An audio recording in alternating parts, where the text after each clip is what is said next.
தாயக விடுதலை போரில் உயிர் நீத்த தாய் தமிழ் உறவுகளுக்கும் இன பட்டாளருக்கும் வணக்கம்.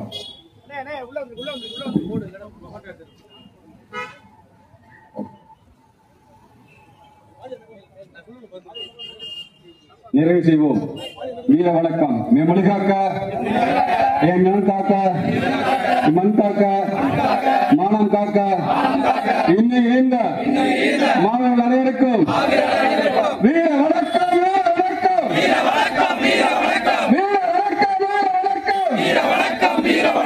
உறுதிமொழி. மொழியாகி எங்கள் மூச்சாகி என் கண்ணு மீது வழிகாட்டி எம்மை உருவாக்கும் தமிழக வரலாற்று மீது உறுதி. வெளிமேடு மீது வீர வேலையின் மீது உறுதி. இனிமேலும் உறுதி வென்றெடுக்கும் தமிழ் உண்மைகளை கட்டி எழுப்பும் தமிழ் வரலாற்றை வென்றாக வேண்டும் தமிழ், ஒன்றாக வேண்டும் தமிழர், தமிழால் இணைந்து நாம் தமிழா தலைநம்புவோம். நாம் தமிழர், நாம் தமிழர், நாம் தமிழர்.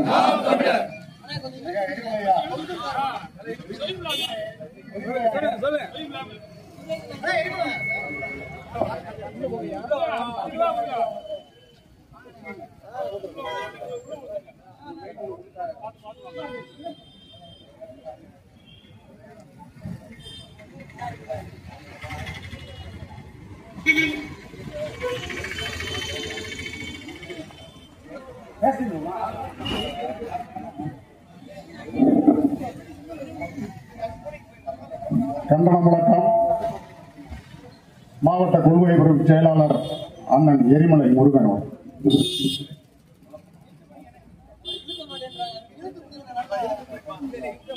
ஆர்ப்பாட்டம், ஆர்ப்பாட்டம். நாம் தமிழர் நடத்துகின்ற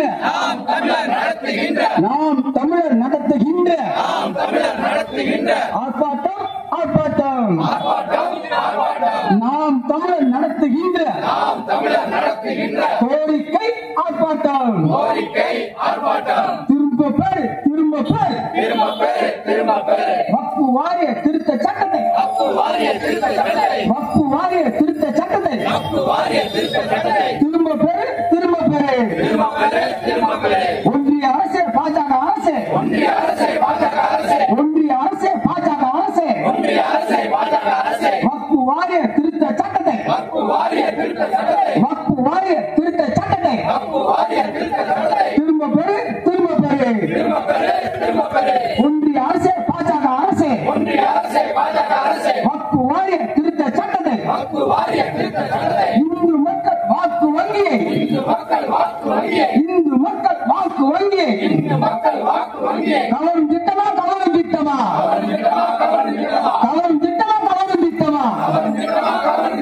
இந்து மக்கள் வாக்கு வங்கியை கவரும் திட்டமா. திரும்ப பெறு.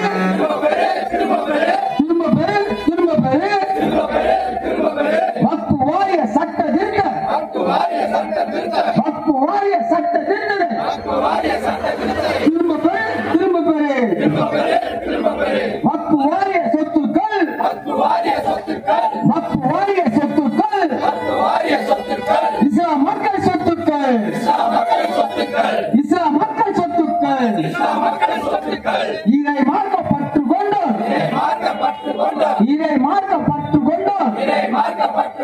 கொடையாய் கொடுத்த சொத்துக்கள், இதை மார்க்கப்பட்டு கொண்டோம், கொடையாய் கொடுத்த சொத்துக்கள்.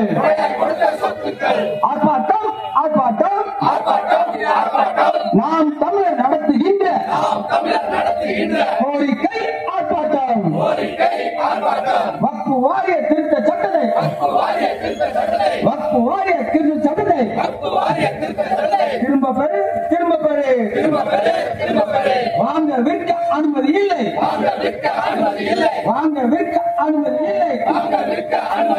சட்ட திருத்தம் கொண்டு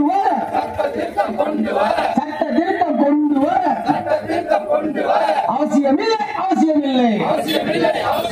வக்ஃபு வாரிய அமைச்சதெல்லாம், வக்ஃபு வாரிய அமைச்ச அமைத்ததெல்லாம் இஸ்லாம் மக்களே அதை வேறு எந்த மதத்திலும் நிர்வகிப்பது இறையாண்மையே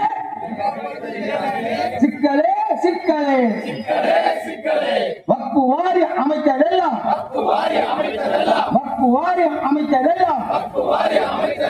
இஸ்லாம் மக்களே அதை வேறு மதத்தார் நிர்வகிப்பது இறையாண்மைக்கு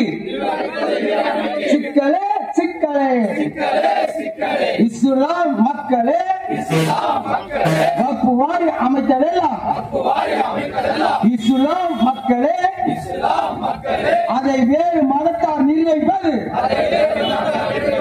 இறையாண்மைக்கு சிக்கலே ஒன்றிய அரசு பாஜக அரசு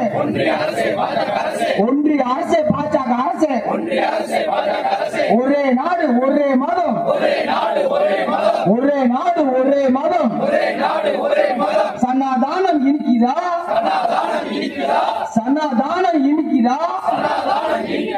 பல இனங்கள் பல மதங்கள்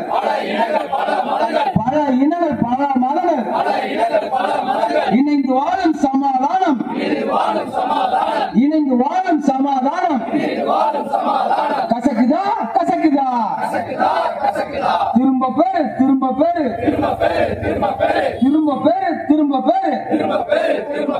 வக்ஃபு வாரிய தன்னாட்சியை அளிக்கும் சட்டத்தினை திரும்ப பெரு இஸ்லாமிய அச்சுறுத்தும் திட்டத்தினை திரும்ப பெரு ஆர்ப்பாட்டம்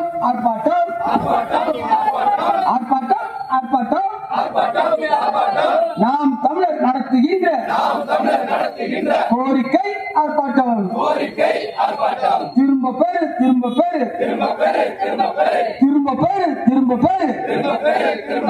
வக்ஃபு வாரிய சட்டத்தை வக்ஃபு வாரிய திருத்த சட்டத்தை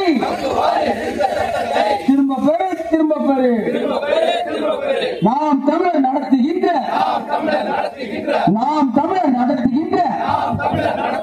சீமானின் தம்பிகளை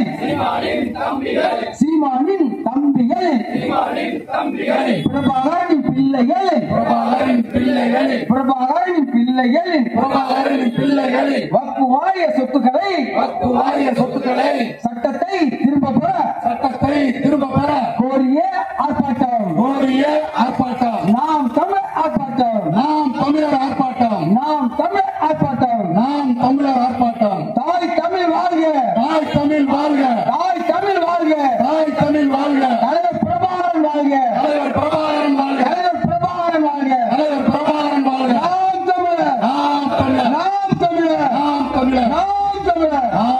நன்றி. மாவட்டங்கள் வாரியாக நாம் தமிழர் கட்சி முன்னெடுத்திருக்கிற இந்த வக்ஃபு சட்ட திருத்த மசோதாவுக்கு எதிரான ஆர்ப்பாட்டத்தில் மதுரையில் பங்கேற்றிருக்கிற நாம் தமிழர் கட்சி உறவுகளுக்கும் பார்வையாளர்களாக ஆங்காங்கே இருந்து இந்த பேச்சுகளை கேட்டுக் கொண்டிருக்கிற தாய் தமிழ் உறவுகளுக்கும் வணக்கம். அல்லாஹ்வின் திருப்பெயரால்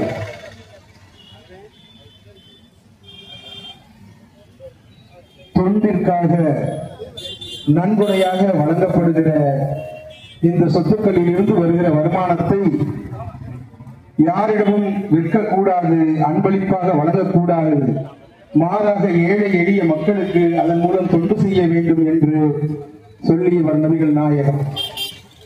அதன் அடிப்படையில் முகலாயர்கள் ஆட்சி காலத்திலேயே இந்த வக்ஃபு என்கிற அமைப்பு உருவாக்கப்பட்டு தங்கள் விருப்பப்படி கொடையளிக்கிறார்கள். அதை வக்ஃபு வாரியத்தில் சேர்க்கப்படுகிறது அந்த சொத்து.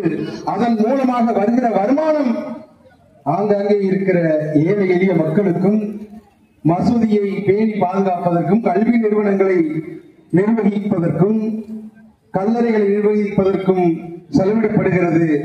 அந்த வக்ஃபு வாரியத்தை முகலாயர் ஆட்சி காலத்திலிருந்து பின்னர் பிரிட்டிஷ் ஆட்சி காலத்திலே பிரிட்டிஷ்காரர்கள் அந்த சொத்துக்களை அபகரிக்க முற்பட்ட போது அப்போதும் போராடினார்கள், எதிர்த்தார்கள்.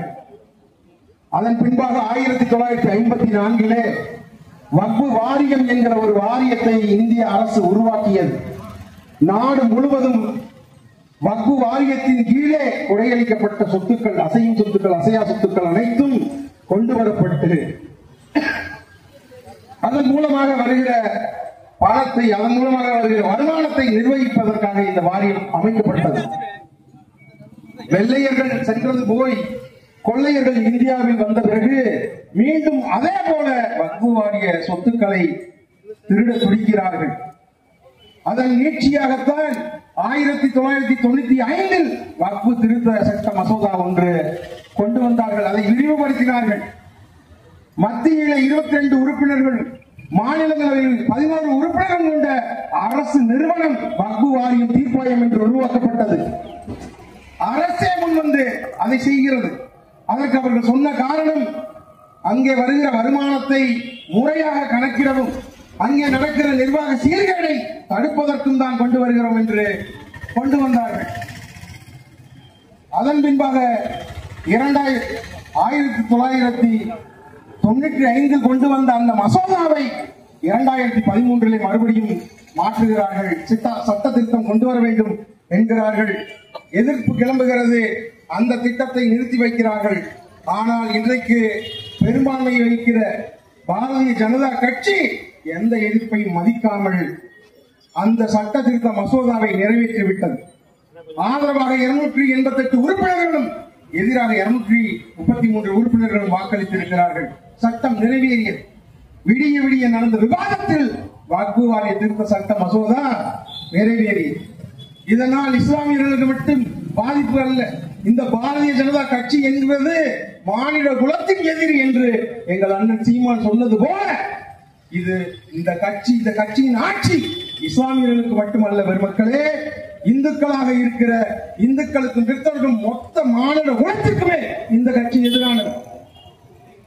இவர்கள் கண்ணை உறுத்துவது எது? பாதுகாப்பு அமைச்சகத்திற்கு இருக்கிற சொத்துக்கள், அதற்கு பின்பாக ரயில்வே இருக்கிற சொத்துக்களை விட வக்ஃபு வாரிய சொத்து அதிகமாக இருக்கிறது. அதனால் அதை அரசுடைமையாக்கணும். அதில் என்னென்ன ஓட்டைகள் இருக்கோ அரசின் மூலமாக, சட்டத்தின் மூலமாக அதை நிறைவேற்றி அதை அவர்களிடமிருந்து பறிக்க வேண்டும் என்ற நோக்கம்தான். இஸ்லாமியர்களிடத்தில் இருக்கிற இந்த வக்ஃபு வாரிய சொத்துக்களை திருட நினைக்கிற இதே பாரதிய ஜனதா இஸ்லாமியர்களின் அவர்களுடைய கட்சியில மக்களவை உறுப்பினர்கள் ஒருவருக்கு கூட இஸ்லாமியர்களுக்கு வாய்ப்பு கொடுக்கல. ஆனாலும் இஸ்லாமியர்களுக்கு நாங்கள் நல்லது செய்கிறோம், அதற்காக கொண்டு வரப்படுகிற சட்டத்திற்கு மசோதா என்று பேசுகிறார். அறிவான பெருமக்களே, வக்ஃபு வாரிய சட்டம் மட்டுமல்ல, வக்ஃபு வாரிய நிலங்களை திருடுவது மட்டுமல்ல, அது திருட்டு இந்துக்களின் நிலங்களை இஸ்லாமியர்கள் திருடி வைத்துள்ளார்கள் என்று பரப்புரை செய்கிறார்களே. அருமை பெருமக்களே, இதே மண்ணில் இஸ்லாமியர்கள் திருடி வைத்திருக்கிறார்கள் என்று பரப்புரை செய்கிற நீ திருவண்ணாமலையில் தெலுங்கர்கள் வந்து குடியேறி திட்டமிட்டு எங்கள் மண்ணையும் திருவண்ணாமலையும் அழிக்க துடிக்கிறார்கள், தெலுங்கு வயப்படுத்த துடிக்கிறார்கள். இதை தடுக்காமல் வேடிக்கை பார்ப்பது ஏன்? அப்ப இஸ்லாமியர்கள் திருடியிருக்காங்க என்று சொல்ற நீ எங்கள் மண்ணை தெலுங்கர்களும் பழனியிலே மலையாளிகளும் வந்து திருடுகிறார்களே, அதை தடுக்காமல் இருப்பது ஏன்? இவர்களின் நோக்கம் இஸ்லாமியர்களுக்கு எந்த சொத்தும் இருக்கக்கூடாது, அதுதான் நோக்கம். அந்த உறுப்பினர்கள் மக்களவை மாநிலங்களவையில் இருக்கிற 11 பேரில் 2 இஸ்லாமியர் அல்லாத உறுப்பினரை சேர்க்கணுங்கிறார். மத்தியில் இருக்கிற 22 உறுப்பினர்களில் இஸ்லாமியர் அல்லாத 2 பேரை சேர்க்கணுங்கிறார். ஏன் ஒருவேளை இந்த தணிக்கையின்படி இந்த சொத்துக்கள் அனைத்தும் சரியாக கணக்கிடப்பட முடியாமல் போனால், இந்த சட்டம் நிறைவேறிய 6 மாத காலகட்டத்தில் நீங்கள் பதிவேற்றம் செய்யாமல் போனால் அடுத்து கால நீட்டிப்பு வழங்கப்படாது. நீங்கள் பதிவேற்ற முடியாத வக்ஃபு வாரிய சொத்துக்கள் அனைத்தையும் அரசாங்க அதிகாரிகள் இஸ்லாமியர் அல்லாத 2 பிரதிநிதிகளை கொண்டு அரசு கையகப்படுத்த வாய்ப்பு இருக்கு. இந்த சூழலில் தான் வக்ஃபு வாரிய என்ற அமைப்பையே சிதைத்து அந்த இஸ்லாமிய சொந்தங்கள் கொடையாக அளித்த, நல்லா புரிஞ்சுக்கணும், எந்த ஒரு தனிப்பட்ட நபரின் இடத்தையோ சொத்தையோ அவர்கள் ஆக்கிரமிக்கவில்லை. மாறாக தங்கள் வாங்கிய சொத்தை இறை கொடைக்காக அல்லாவின் திருப்பெயரால் எழுதி வச்சுட்டு போயிருக்காங்க. அப்படி எழுதப்பட்ட சொத்து யாராலும் உரிமை கோரப்பட முடியாது. நான் இஸ்லாமியராக 5 ஆண்டுகள் இருந்தால்தான் இந்த சொத்தை நான் வக்ஃப் வாரியத்துக்கே கொடுக்க முடியும். இப்படி ஒரு சட்ட திருத்த மசோதா இருக்கு. ஏன் 4.5 ஆண்டு இஸ்லாமியனா இருந்தா கொடுக்க முடியாதா? கொடுக்க முடியாது. ஏன்? இஸ்லாமியர்களுக்கு என்று சொத்து எதுவும் இந்த மண்ணில் இருக்கக்கூடாது. இந்த வக்ஃப் வாரிய சொத்தில் 27 விழுக்காடு பீகார் மாநிலத்தில் இருக்கு. அந்த வடக்கே இருக்கிற இஸ்லாமியனுக்கு தெற்க இருக்கிற இஸ்லாமியனுக்கு வேறுபாடு இருக்கு. வடக்கே இருக்கிற இஸ்லாமியன் வேற, இங்க இருக்கிற இஸ்லாமியன் வேற. இங்க மாமே மச்சனா அப்பா மகனா சித்தப்பா பெரிய போனா பழகிக்கிட்டு இருக்கிற எங்களுக்கு எந்த மத துவேஷமும் கிடையாது. நீ அங்க இப்போ சண்டை இருக்கின்றதுக்காக தமிழ்நாட்டிலும் வந்து மத துவேஷத்தை பரப்புற. அப்ப இந்த நிலையில் இஸ்லாமியர்களுக்கு மட்டும் அல்லாமல் இந்துக்களுக்கும், இந்துக்களாக கருதப்பட்டுக் கொண்டிருக்கிற மக்களுக்கும் இங்க சிக்கல் இருக்கு. என்னுடைய திருவண்ணாமலை கோயில், திருவண்ணாமலை அண்ணாமலையார அருணாச்சலேஸ்வரர் என்று சமஸ்கிருதப்படுத்துறான். திருவண்ணாமலையில தெலுங்கு ஆந்திராவில இருந்து வந்து சொத்துக்களை வாங்கி போட்டு தெலுங்கில பதாகைகள் வைக்கிறான். தொடர்ச்சியாக திருவண்ணாமலை சென்று கிழவலம் போறவன் நான். அந்த மண்ணில் நான் போய் கொண்டிருக்கும் போது ஒரு இடத்துலையும் தெலுங்கு எழுத்து கிடையாது. ஒவ்வொரு லிங்கங்கள், ஒவ்வொரு ராசிகளுக்கான லிங்கங்கள் இருக்கு. அந்த லிங்கங்கள்ல சின்ன ஒட்டியில ஸ்டிக்கர்ல தெலுங்குல முதல்ல ஒட்டுனான். இன்னைக்கு போய் பார்த்தா அங்க தெலுங்குல இருக்கு, இங்கிலீஷ்ல இருக்கு, தமிழ்ல இருக்கு. அங்கே தனிப்பட்ட முறையில் சொத்து வாங்கி போட்ட அத்தனை பேரும் தமிழில் கூட பேர் வைக்க மாட்டான், தெலுங்குல எழுதி வைக்கிறான். அப்ப திருவண்ணாமலை மாவட்டத்தையே ஆந்திரா அபகரிக்க துடிக்குது. இதை தடுக்க பாரதிய ஜனதா என்ன பண்ணுது? பழனி மலையில மலையாளிகள் வந்து குவிகிறான். என் பாட்டனின் மண்ணு, என் பாட்டன் முருகனின் அறுவடை வீடுகள் ஒண்ணு, அந்த மண்ணில தமிழை அழிக்கிட்டு மலையாளத்துல பேர் வைக்கிறான். இந்த கொடுமை எங்க நடக்கும்? தமிழ்நாட்டில் அங்க இருக்கிற மாவட்ட ஆட்சியர் தமிழ் ஆங்கிலம் அல்லாத பெயர் பலகைகளை நீக்குங்கள், அதை எடுங்கள் என்று ஆணை பிறப்பித்ததற்கு ஆந்திராவில் உட்கார்ந்து குமரி கொண்டு அழுகிறான். அதை எப்படி தெலுங்கை அழிக்க பார்க்கிறார்கள்? தெலுங்கை அழிக்க பார்க்கிறார்கள். லூசு பையன், இது தமிழ்நாடு, தமிழ்நாட்டில் என் மொழி தமிழ் தான் இருக்கணும் என்று பேசுற நான் இவனுக்கு இனவாதியாக, மொழிவெறியனாக தெரிகிறேன். இங்க எப்படிப்பட்ட ஒரு ஆட்சி அதிகாரம் இருக்கு? இந்த ஆட்சி அதிகாரம் எதிர்ப்பாக தீர்மானம் போடுது. அறிவார்ந்த பெருமக்களே, எதிர்த்து தீர்மானம் போட்டாலே இந்த சட்டத்தை தள்ளி வைத்து காலதாமதம் நீட்டிக்கலாமே ஒழிய இந்த சட்டத்தில் பின்வாங்க முடியாது. சட்ட மசோதா நிறைவேற்றிட்டான். இந்த ஆட்சியாளர்கள் இங்க இருக்கிற மக்களுக்கு விழிப்புணர்வு வரணும். அறிவார்ந்த பெருமக்களே, நபிகள் நாயகம் தான் சொல்கிறார், ஒருவனுக்கு நீங்கள் துரோகம் இழைத்தால் அவனை வந்து மன்னித்தாலும் அந்த துரோகத்திற்கான தண்டனையை நீங்கள் அனுபவித்தே ஆக வேண்டும் என்று. இந்த மண்ணில் இஸ்லாமியர்களுக்கு ஏதேனும் ஒரு சிக்கல் வந்தால் அவர்கள் இஸ்லாமிய சிறுபான்மையினர் அல்ல, தமிழ் தேசிய பெரும்பான்மையினர் என்று போராட்ட களத்தில் முதல் நாளாக வந்திருக்கிறது நாம் தமிழர் கட்சி, எங்கள் அண்ணன் சீமான். ஆனால் நீங்கள் இந்த பகுதியில் ஓமலா படித்துறை பகுதியில் நாம் தமிழர் கட்சிக்கு 2016 செலுத்திய வாக்கு சுழியம் முட்டை. 2019 20, 2024 50. அப்புறம் எப்படி இஸ்லாமியர்களுக்கு உண்மையாக உணர்வாகவும் என் இனத்தான் என்று வந்து நிற்கிற நாம் தமிழர் கட்சிக்கு நீங்கள் துரோகம் இழைத்ததற்காகவே இந்த மண்ணில் அதற்கான பலனை நீங்கள் அறுவடை செய்து கொண்டிருக்கீங்க. உண்மையாக மக்களுக்கும் இந்த மண்ணிற்குமாக போராடுகிற கட்சியை நீங்கள் புறக்கணிக்க கூடாது. மக்கள் மன்றத்தில் பேசுகிற நாங்கள் சட்டமன்றத்தில் பேசினாலும் அதற்கு வலிமை அதிகம்.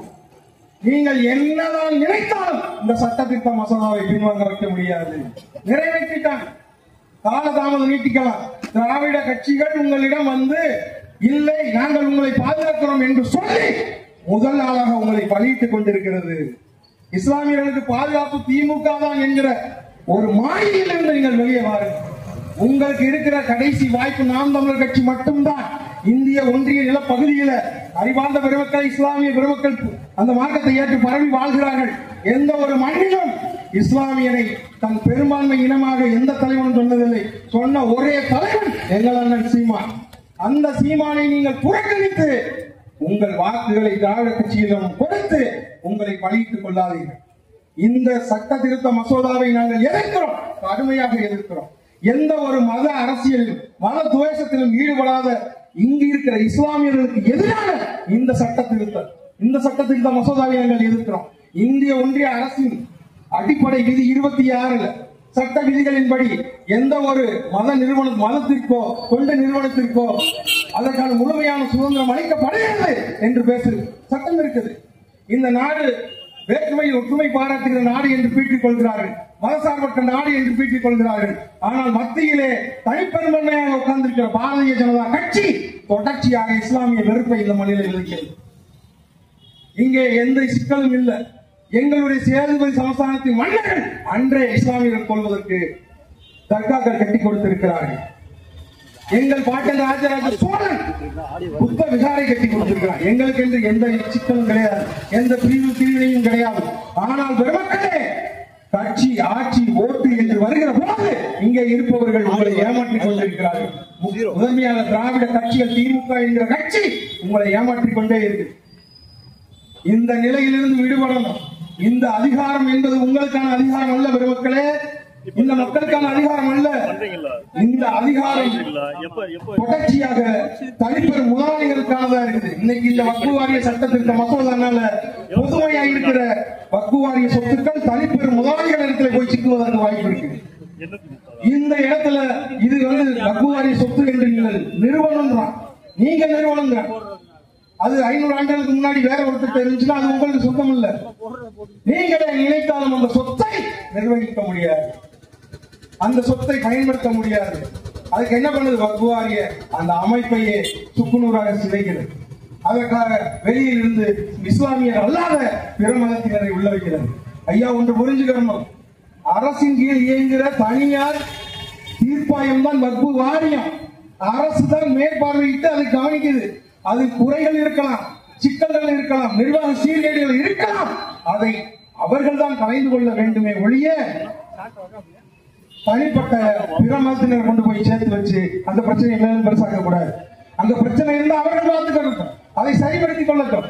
அதை விடுத்து இஸ்லாமியர்களுக்கு நான் நல்லது செய்கிறேன் என்று இந்த சட்ட திருத்த மசோதாவை கொண்டு வந்து முழுக்க முழுக்க இஸ்லாமியர்களை அச்சுறுத்துகிறது மசோதாவாக நிறைவேற்றிருக்கிறது பாரதிய ஜனதா. பாரதிய ஜனதாவை எதிர்க்கிற ஒரே ஆட்கள் தமிழ்நாட்டில் நாம் தமிழர் கட்சி தான். பெருமக்களே, நீங்கள் உணர்ந்து தெளிந்து அதிகாரத்தை யாரிடம் கொடுக்க வேண்டும் என்கிற புரிதலோடு கொடுங்கள். நாங்கள் நாம் தமிழர் கட்சி இந்த வக்ஃபு வாரிய சட்டத்திருத்த மசோதாவை வன்மையாக கண்டிக்கிறோம், வன்மையாக கண்டிக்கிறோம், வன்மையாக கண்டிக்கிறோம். நன்றி.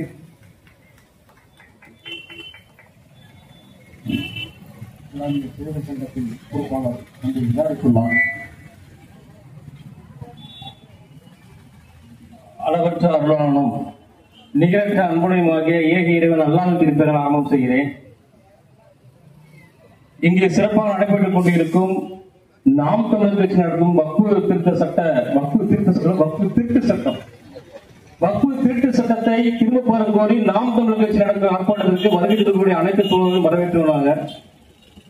இந்திய அரசியல் சட்டத்தின்படி எப்படி ஒரு தனிநபர் உரிமை முடியாதோ, ஒரு தனிநபருடைய உணவு, உடை, இருப்பிடம் அவருடைய சுதந்திரம். அதே போல ஒவ்வொரு மதத்தினரும், இந்திய நாட்டில் வாழக்கூடிய ஒவ்வொரு மதத்தினருடைய வழிபாட்டு உரிமையில தலையிடுவதற்கு யாருக்கு எந்த உரிமையும் கிடையாது. இப்படிதான் இந்திய சட்டம் சொல்லுது. ஆனால் இந்திய சட்டத்தின்படி ஆட்சி பாரதிய ஜனதா கட்சி எப்ப ஆட்சிக்கு இருந்ததோ அன்றையிலிருந்து இஸ்லாமியர்களுக்கு மிகப்பெரிய தூரம் இருக்கு. இந்த வக்ஃபு திருத்த சட்டம் மட்டும் கிடையாது, பொது சட்டம், ஹஜ் மானிய ரத்து, குடியுரிமை திருத்த சட்டம், இப்படி ஏகப்பட்ட சட்டங்களை இருந்து கொண்டு வந்துட்டு இருக்கு. ஒரு பொதுவா இந்தியா சட்டத்தில் பாத்தீங்கன்னு சொன்னா ஒரு பொதுவா மதத்தின் கீழ் ஆட்சி செய்யக்கூடாது. ஆனா ஊபியில யோகி ஆதித்யநாத் காவி உடையிலே இருக்கிறாரு. ஒண்ணுமில்ல, இங்க நம்ம ஆர்ப்பாட்டம் பண்ணிட்டு இருக்கோம். இதே யூபியில ஆர்ப்பாட்டம்னா 2 லட்சம் அபராதம். யாராவது முஸ்லீம் ரோட்ல இறங்கி போறாலும் 2 லட்சம் அபராதம். ஆனா அதே பாரதிய ஜனதா ஆர்எஸ்எஸ் இருந்தவங்க பள்ளிவாசல் மேலேயே காவி கொடி காட்டுறாங்க. அவங்களுக்கு எந்த சட்டம் ஒழுங்கு நடக்க கிடையாது. இதான் லட்சம். ஒன்னு நம்ம தெளிவா புரிஞ்சுக்கணும். அண்ணன் சீமான் அவர்களை பிஜேபி பிடின்னு சொல்றோம்.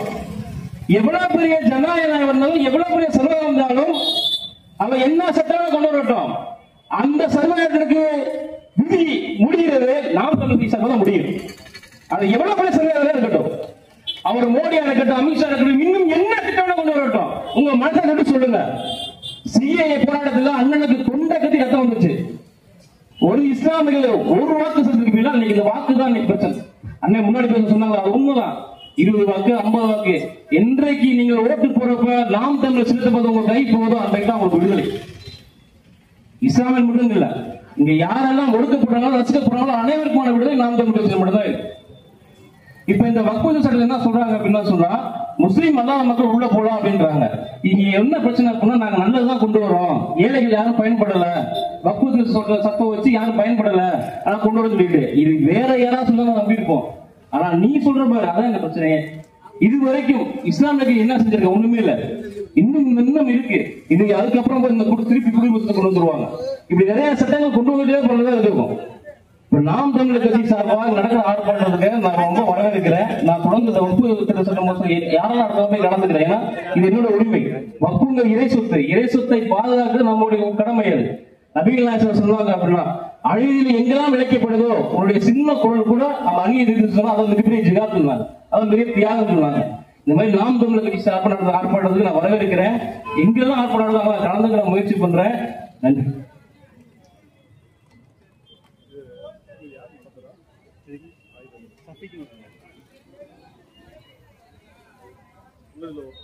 உறவுகள் அனைவரும் பலாய்க்கு முன்னாடி வாங்க, தனித்தனியா நிக்காதீங்க, எல்லா பேரும் கொஞ்சம் உள்ள வாங்க. நம்ம நோக்கம் வந்துட்டு போராட்டத்துக்கு தான் வந்திருக்கோம். ஒரு 1 மணி நேரம் 2 மணி நேரம் வெயில்ல ஒண்ணு நம்ம ஆயிர மாட்டோம். வாங்க, உள்ள வாங்க, களத்துக்கு வாங்க. எல்லா பேரும் கண்டன கோஷம் மாநில மகளிர் பாசன ஒருங்கிணைப்பாளர் பாண்டியம்மா. ஆர்ப்பாட்டம்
கண்டன உரை மாநில கொள்கை பரப்பு செயலாளர் முனைவர் சத்யாதேவி. தாய் தமிழ் உறவுகளுக்கு வணக்கம். வக்ஃபு வாரிய திருத்த சட்டம் எதிர்ப்பை கண்டித்து நாம் தமிழர் கட்சியினர் சார்பாக இந்த ஒரு மாபெரும் கண்டன ஆர்ப்பாட்டத்தை நடத்தி கொண்டிருக்கோம். வக்ஃபு அப்படின்னா என்ன அப்படின்னா, இறைவனுக்கு கொடுக்கக்கூடிய அறக்கொடையை நிலைநிறுத்துதல் அப்படின்றதா வக்ஃபு அப்படின்றதோட பொருளே. ஒரு சொத்தை வக்ஃபு செய்யறதன் மூலமா அந்த சொத்து இறைவனுக்கு அளிக்கப்பட்ட ஒரு கொடையாக கருதப்படுது. அந்த சொத்தை அளித்தவர் அதுல உரிமை கோர முடியாது. அந்த சொத்துல இருந்து வரக்கூடிய அந்த வருமானத்தையும் அந்த சொத்திலிருந்து வரக்கூடிய அந்த பலன்களையும் ஏழை எளிய மக்களுக்காக செலவழிக்க வேண்டும் என்ற உயர்ந்த உன்னத நோக்கத்திற்காக இறைவனுக்கு அளிக்கப்பட்ட கொடைதான் வக்ஃபு வாரிய சொத்துக்கள். அப்ப இறைவனின் பெயரால் ஏழை எளிய மக்களுக்கு இஸ்லாமிய சமூகத்தை சேர்ந்த மக்கள் செய்யக்கூடிய மிகப்பெரிய தொண்டு என்ன அப்படின்னு கேட்டீங்கன்னா அது அந்த வக்ஃப் சொத்து தான். அப்ப ஏழையின் சிரிப்பில் இறைவனை காணலாம் அப்படின்றத மறைமுகமா இஸ்லாமிய சமூகத்தினர் எல்லா மதமும் அதைத்தான் சொல்லுது. இஸ்லாமியர்கள் அதை சொந்த சொத்தை வக்ஃபுக்கு எழுதி கொடுத்து இந்த சொத்திலிருந்து வரக்கூடிய ஆதாயத்தையும் இந்த சொத்திலிருந்து வரக்கூடிய வருமானத்தையும் எங்களுக்கு வேணாம், ஏன் தனிப்பட்ட குடும்ப நபர்களுக்கு வேண்டாம். இன்னைக்கு ஆளுகின்ற இந்த திராவிட முன்னேற்ற கழகம் எப்படி தன் குடும்ப சொத்தை விரிவாக்கம் செய்யுது, ஆனா வக்ஃப் அப்படி கிடையாது. வக்ஃப் தன் சொத்தை விரிவாக்கம் செய்கிறது, ஆனால் விரிவடைந்த அனைத்து சொத்துக்களின் பயன்களையும் பலன்களையும் ஏழை எளிய மக்களுக்கு செலவிடுங்கள் அப்படின்ற உயர்ந்த நோக்கத்துக்காக வைக்குது. முதல்ல 1923ஆம் ஆண்டு இந்தியா விடுதலை பெறதுக்கு முன்னாடியே ஆங்கிலேயர்களால வக்ஃப் சட்டம் அப்படின்றது கொண்டு வரப்பட்டது. அதற்கு பிறகு விடுதலை அடைந்த இந்தியாவில் 1954ஆம் ஆண்டு வக்ஃப் சட்டம் கொண்டு வரப்பட்டது. இந்த சட்டத்தின்படிதான் வக்ஃப் வாரியங்கள் அனைத்தும் செயல்பட்டு வந்தாங்க. அதுக்கப்புறமா இந்த சட்டத்துல சில மாற்றங்கள் கொண்டு வந்து 1995ஆம் ஆண்டு வக்ஃப் திருத்த சட்டம் அப்படின்னு கொண்டு வந்தாங்க ஒன்றிய அரசு நாடாளுமன்றத்துல. இப்ப அதன்படிதான் சிறப்பா செயல்பட்டு இருக்காங்க. இப்ப வக்ஃப் வாரியத்துல ஒரு ஒழுங்குமுறைப்படுத்துறோம், வக்ஃப் வாரியத்தை நாங்க மேம்படுத்துறோம் அப்படின்னு சொல்லிக்கிட்டு 1995 நாடாளுமன்றத்துல கொண்டு வந்த அந்த வக்ஃப் திருத்த சட்டத்தை 2025ஆம் ஆண்டு இன்றைய காலகட்டத்தில் ஆளுகின்ற ஒன்றிய பாஜக அரசு திருத்த சட்டம் கொண்டு வராங்க. அந்த திருத்த சட்டத்துல எவ்வளவு ஒரு அவலமான நிலை இருக்கு அப்படின்றத மக்கள் சிந்திச்சு பார்க்கணும். என்ன பொதுவா வக்ஃப் சட்டம் என்ன சட்டம் கொண்டு வந்தாலும் நாம் தமிழர் கட்சியினர் எதிர்க்கிறாங்க. பொதுப்படையா பார்க்காதீங்க, எதை கொண்டு வந்தாலும் நாம் தமிழர் கட்சியினர் குரல் கொடுக்கணும், தன்னை முன்னிலைப்படுத்தி காமிக்கணும்னு பொதுப்படையான மக்கள் அவதூறா பேசக்கூடாது. இந்த வக்ஃப் திருத்த சட்டத்துல எந்த மாதிரியான ஒரு குறிப்பிட்ட சமுதாயத்தினருக்கு ஒரு அநீதி ஏற்பட்டிருக்கு அப்படின்றத நம்ம உற்று நோக்கணும். இந்த சட்டத்துல முதல்ல என்ன சொல்றாங்க அப்படின்னா, அதாவது இஸ்லாமிய சமூகத்தை தொடர்ந்து 5 ஆண்டுகள் தழுவி இருக்க நபர் மட்டும்தான் இந்த வக்ஃபுக்கு தன்னோட சொத்தை தாரமா கொடுக்க முடியும் அப்படின்னு சொல்றாங்க. அப்ப 5 வருடத்துக்கு இல்ல, புதுசா இப்ப ஒருத்தருக்கு நான் எனக்கு இஸ்லாமிய சமூகம் பிடிச்சிருக்கு, நான் அந்த சமூகத்துக்கு வரேன், நான் இறைவனுக்கு ஒரு கொடை கொடுக்குறேன் அப்படின்னு எனக்கு சொந்தமான நிலத்தை கொடுக்க முடியாது அப்படின்றத இந்த புதிய திருத்த சட்டம் சொல்லுது. இதே மாற்று மதத்தினை சேர்ந்தவர்கள், நான் ஒரு இந்து சமயத்தை சேர்ந்தவர் தான், ஆனால் அநீதி எங்க நடந்தாலும் நாம் தமிழர் கட்சியினர் எந்த மதத்திற்காக குரல் கொடுக்க வருவோம் அப்படின்றத இந்த இடத்துல நான் சொல்லிக்கிறேன். இதே இந்து சமூகத்துல நீங்க ஒரு இந்துவா இருந்தா மட்டும்தான் நீங்க இந்த இந்து அறநிலையத்துறைக்கு ஒரு நன்கொடை கொடுக்க முடியும், ஒரு தானம் கொடுக்க முடியும் அப்படின்னு உங்களுக்கு சொல்ல ஒரு சட்டம் ஏற்ற திராணி இருக்கா? நான் கேட்கிறேன். மயிலாப்பூர்ல இருக்கக்கூடிய கபாலீஸ்வரர் கோயில் ஆற்காடு நவாப் தானமா கொடுத்தது. வரலாற்றின் பக்கங்களை நினைவு கூறுங்கள் மக்களே. அதை நீங்க வேணாம், ஒரு ஆற்காடு நவாப் கொடுத்ததுன்னு நீங்க சொல்ல முடியுமா? இஸ்லாமியரா இருக்கிறவர் மட்டும்தான் அந்த வக்ஃபு சட்டத்துக்கு வக்ஃபுக்கு நிலத்தை நீங்க கொடுக்க முடியும் அப்படின்னு சொல்றது ஒரு குறிப்பிட்ட சமூகத்தினரை வஞ்சிக்கக்கூடிய செயல். அது மட்டும் கிடையாது, அதுக்கு தேர்ந்தெடுக்கக்கூடிய அந்த வக்ஃபு ஒன்றியத்துக்கு தேர்ந்தெடுக்கக்கூடிய அந்த உறுப்பினர்களா இருக்கட்டும், தலைவர்களா இருக்கட்டும், என்ன நம்ம நாட்டோட அரசியலமைப்பு எதுவா இருந்தாலும் நியாயப்படி தேர்தல் நடத்திதான் ஒரு உறுப்பினரை ஒரு தலைவரை தேர்ந்தெடுக்க முடியும். அதுதான் இந்தியாவின் அடையாளம், அதுதான் இந்தியாவின் ஜனநாயகம். ஆனா இந்த புதிய திருத்த சட்ட மசோதால என்ன சொல்றாங்க அப்படின்னா, தேர்தலே கிடையாது, நாங்களா சமூகமா 4 பேர் எங்களுக்கு யார் சாதகமா இருக்காங்களோ அவங்கள நாங்க உறுப்பினரா போட்டுக்குவோம். அவன் திமுக ஆதரவா இருக்கலாம், அண்ணா திராவிட முன்னேற்ற கழகத்துக்கு ஆதரவா இருக்கலாம், இல்ல ஒன்றிய பாஜக அரசோட ஆதரவாளர்களா இருக்கலாம், காங்கிரஸோட ஆதரவாளர்களா இருக்கலாம். வக்ஃபு சொத்தை முழுக்க முழுக்க கொள்ளையடிக்கிறதுக்கு சாதகமா யாரெல்லாம் சப்போர்ட் பண்ற ஜாதகமா இருக்கலாமோ அவங்க எல்லாம் கூட இருக்கலாம், அது யாரா வேணா இருக்கலாம். ஆனால் மக்கள் இவன் நியாயமானவன், இவன் நேர்மையானவன், இவன் வக்ஃபு சொத்தை கொள்ளையடிக்க மாட்டான், இவனுக்கு என்னோட வாக்கு செலுத்துறேன், இவன் தான் வக்ஃபு வாரியத்தோட உறுப்பினரா இருக்கணும், இவன் தான் வக்ஃபு வாரியத்தின் தலைவரா இருக்கணும், ஒரு தேர்தலை நடத்த அனுமதி இல்லை அப்படின்னு புதிய திருத்த சட்ட மசோதா. எவ்வளவு பெரிய அநியாயம்! இந்தியாவில தேர்தலே இல்ல, நாங்கதான் பிரதமர் அப்படின்னு சொல்றதுக்கு சமம் இது. அப்ப இங்க முதல்ல இஸ்லாமிய சமூகத்தினர் ஜனநாயகம் முதல்ல கொல்லப்படுது. அது மட்டும் கிடையாது, ஆரம்ப காலகட்டத்துல 9.2 லட்சம் ஏக்கர் நிலங்கள் இருந்துச்சு. அதுக்கப்புறமா தொடர்ந்து இஸ்லாமிய சமூகத்தினர் தங்களோட மக்களின் நலனுக்காக கல்வி நிலையங்கள் ஆரம்பிக்கணும், தொண்டு நிறுவனங்கள் ஆரம்பிக்கணும், கல்லூரிகள் ஆரம்பிக்கணும், பள்ளிவாசல்கள் கட்டணும் அப்படின்றதுக்காக நிறைய நிலங்களை தானமா கொடுக்குறாங்க. அதனால இன்னைக்கு இந்தியாவுல 36 லட்சம் ஏக்கர் நிலங்கள் வக்ஃபுக்கு சொந்தமான நிலங்களா இருக்கு. இது எவ்வளவு பெரிய விஷயம். 36 லட்சம் ஏக்கர் அப்படின்னு நம்ம எல்லாரும் யோசிப்போம். இந்தியாவுல பாதுகாப்புத்துறை இந்தியாவின் ரயில்வேக்கு அடுத்து இந்தியாவில இருக்கக்கூடிய 3வது மிகப்பெரிய சொத்து என்றால் அது வக்ஃபு வாரிய சொத்துன்னு நான் சொல்ல புள்ளி வரது. இப்ப எதுக்கு ஒன்றிய அரசுக்கு வக்ஃபு திருத்த சட்ட மசோதாங்கிற இவ்வளவு ஒரு பாசம் அப்படின்னா, நாட்டிலேயே 3வது மிகப்பெரிய சொத்து வக்ஃபு சொத்து. அப்ப அந்த வக்ஃபு சொத்தை தனியார் நில மாஃபியாக்களுக்கு எடுத்துக்கணும். எதுக்கு நீங்க இறைவனுக்கெல்லாம் சேவை செய்யாதீங்க, நாங்க ஒரு குறிப்பிட்ட நபருக்கு கார்பரேட்டுகளுக்கு சேவை செய்யணும். இந்த ஒன்றிய பாஜக அரசு எவ்வளவு பெரிய லட்சம் கோடி சொத்துக்கள் மதிப்பு இருக்கிறத நாங்கள் தனிநபர் கார்பரேட்டுகளுக்கு கொடுக்கணும்ன்ற ஒரு மறைமுகமான வேலைதான் இந்த வேலை. அது மட்டும் இல்ல, 3வது மிகப்பெரிய சொத்து அப்படின்றதுனால சரி இந்த சொத்தை தணிக்கை செய்யலாமா? இதுவரைக்கும் இந்த சொத்தை தணிக்கை செய்யும் உரிமை மாநில தணிக்கையாளரிடம் இருக்கு. ஆனா இந்த திருத்த சட்ட மசோதா வந்ததுல இருந்து இந்த சொத்தை தணிக்கை செய்யும் உரிமை மாநில தணிக்கையாளரிடம் இருந்து ஒன்றிய அரசின் தணிக்கையாளர். ஒன்றிய அரசுனா உங்களுக்கு தெரியும், இன்றைக்கு ஆளுகின்ற பாஜக அரசு அந்த அதிகாரத்தையும் நான் பார்த்த ரிப்போர்ட் சரினா சரி, நான் பார்த்த தப்புனா தப்புங்க, நான் பார்த்து எல்லாம் சரி. முதல்ல டாஸ்மாக் 1000 கோடி, ஆமாங்க 1000 கோடி. இன்னைக்கு டாஸ்மாக் ஆமாங்க 100 கோடி, ஆமாங்க 100 கோடி. நாளைக்கு ஊழலே இல்லைங்க, எல்லா கணக்கு சரியா இருக்குன்னா மக்கள் நம்புறோம் இல்லையா? அப்படி ஒரு மறைமுகமான திட்ட வேலைதான். சரி, இந்த வக்ஃபு வாரிய சட்டத்துல இவ்வளவு பிரச்சனை திருப்பி கொண்டு வந்திருக்காங்களே, அடுத்து என்ன கொண்டு வந்திருக்காங்க அப்படின்னு பார்த்தா, இதுல ஏதாவது பிரச்சனை அப்படின்னா இதை தீர்வு செய்வதற்காக வக்ஃபு வாரியத்திலே ஒரு சட்ட அதே சமூகத்தை சேர்ந்த இஸ்லாத்தை சேர்ந்த ஒரு சட்ட வல்லுநர் நியமிக்கப்படுறாரு. இப்ப இந்த புதிய திருத்த சட்டம் என்ன சொல்லுது? நீங்க வக்ஃபு வாரிய திருத்த சட்டத்துல இஸ்லாம் சமூகத்தை சேர்ந்தவர் தான் அதை தீர்த்து வைக்கணும் கணக்கு கிடையாது. மாவட்டத்தில் இருக்கக்கூடிய நீதிபதி தீர்த்து வைப்பாரு. என் இறைவனுக்கு என் மீதுதான் படிச்சிருக்குமே தவிர மாற்று மதத்தை சேர்ந்தவருக்கு எப்படி படிச்சிருக்கும்? நான் கேட்கிற கேள்வி நியாயமா இல்லையா? நான் வழிபடக்கூடிய, நான் கடவுளுக்கு கொடையாக கொடுத்த சொத்தின் மீது எனக்கு படிச்சிருக்குமா இல்ல மாற்று சமூகத்தை? 12 பேர் கொண்ட வக்ஃபு வாரிய உறுப்பினர்களின் எண்ணிக்கையில 8 பேர் இஸ்லாமிய சமூகத்தை சேர்ந்தவர்கள் இல்லாமல் இருக்கலாம்னு புதிய சட்ட மசோதா சொல்லுது. அது எப்படி நியாயம்?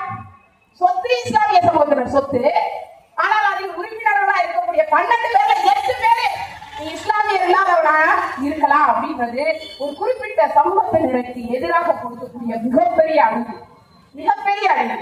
அது மட்டும் இல்ல, மாவட்ட அளவில் இருக்கக்கூடிய அந்த உறுப்பினர்கள் எண்ணிக்கையில 2 பேர் இஸ்லாமியர்கள் இல்லாமல் இருக்கலாம் மாவட்ட கவுன்சில் வக்ஃபு வாரியத்துல அப்படின்னு சொல்றாங்க. அப்ப ஒரு குறிப்பிட்ட சமூகத்தினரை தொடர்ந்து வஞ்சித்து இதே மாதிரி இங்க ஒரு இந்து சமயத்திலேயோ ஒரு கிறிஸ்தவ சமயத்திலேயோ செய்ய முடியுமா? இந்த ஒன்றியத்தில் இருக்கக்கூடிய பாஜக அரசு எந்த திட்டம் கொண்டு வந்தாலும், இந்த திட்டம் இல்ல, எந்த திட்டம் கொண்டு வந்தாலும் அது தொடர்ந்து ஒரு குறிப்பிட்ட தரப்பினரை வஞ்சிக்கும் செயலாக மட்டும்தான் இருக்கு. அது எத்தனையோ உதாரணம். இந்திய குடியுரிமை திருத்த சட்டம், குறிப்பா இந்தியாவில் இருக்கக்கூடிய இஸ்லாமியர்கள் மட்டும்தான் அதுல பெருமளவு வஞ்சிக்கப்பட்டாங்க. அதனை தொடர்ந்து இலங்கையில் தமிழர்கள் வஞ்சிக்கப்பட்டாங்க. அதுக்கப்புறமா இந்தி பேசாத மாநிலங்கள்ல இந்தி கட்டாய திணிப்பு அப்படின்றத ஒன்றிய அரசு கொண்டு வந்து மொழி பிரச்சனைகளை கொண்டு வராங்க. எப்படி எல்லாம் வஞ்சிக்குது பாருங்க மொழி பிரச்சனை. 3வதாக பாஜக ஆளாத ஒன்றிய அரசு, பாஜகவோட ஆட்சி எந்த மாநில அரசு இல்லையோ அவங்களுக்கு போதுமான அளவு நிதியை கொடுக்காமல் இந்த அரசு வஞ்சிக்குது. நிதி கொடுத்தாதானே நீ ஆட்சி செய்வ, நாங்க நிதியை கொடுக்க முடியாது அப்படின்னு ஆட்சி செய்யும். எந்த ஒரு சட்டம் கொண்டு வந்தாலும் அது பட்டியலின, பழங்குடியின, பிற்படுத்தப்பட்ட, மிகவும் பிற்படுத்தப்பட்ட மக்களை வஞ்சிக்கும் ஒரு செயலாதான் இந்த ஒன்றிய பாஜக அரசு செய்யும். அப்ப மக்கள் என்ன பண்றது? நாங்கதான் ஓட்டு போட்டு உங்களை தேர்ந்தெடுத்தோம், ஆனா உங்களுக்காக இதே இஸ்லாமிய சமூகத்தை சேர்ந்து உங்களால் தேர்ந்தெடுக்கப்பட்ட சட்டமன்ற நாடாளுமன்ற உறுப்பினர்கள் உங்க சமூகத்தையே உங்களுக்காக புறப்படுத்த வரலையே.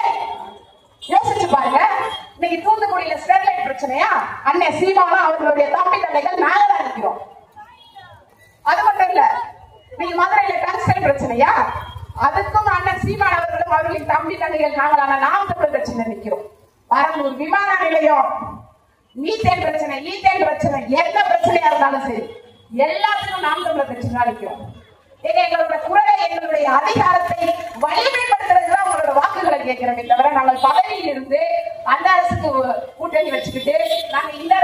இருக்க நீ எவ்வளவு பெரிய இஸ்லாமிய சமூகத்திற்கு ஒரு அழிவு ஏற்பட்டிருக்கு, அதை பற்றி பேச ஒரு ஊடகம் முன்வரவில்லை.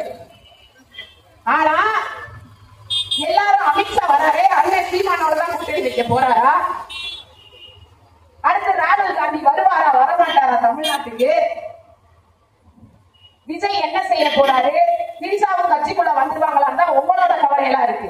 ஆனால் இந்த மக்களுக்காகவும் மண்ணுக்காகவும் மட்டும்தான் எங்களோட கவலை இருக்கு. அதனாலதான் இன்னைக்கு இந்த இஸ்லாமிய மக்களின் நலனுக்காக அவர்களை வஞ்சிக்கக்கூடிய இந்த வக்ஃபு சட்ட திருத்த மசோதாவை கண்டித்து நாங்க எல்லாரும் இந்த வெயில கூடி நிற்கிறோம்.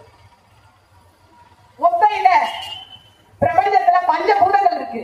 அதுல முதல்ல ஆகாயம், அந்த ஆகாயத்தை அமெரிக்காவும் வல்லரசு நாடும் சேர்ந்து விண்வெளி குப்பை கிடங்குகளை மாற்றிவிட்டது. அடுத்து நீர்நிலைகள்ல முதலாளிகள் எல்லாரும் எல்லாத்தையும் ஆக்கிரமிச்சு பண்ணி எல்லா நீர்நிலைகளையும் முதலாளிகளோட கையில ஆக்கிரமிப்பு நிலங்களா மாறிடுச்சு. நீர் இல்லாத ஒரு பூமியா மாறிட்டு இருக்கு.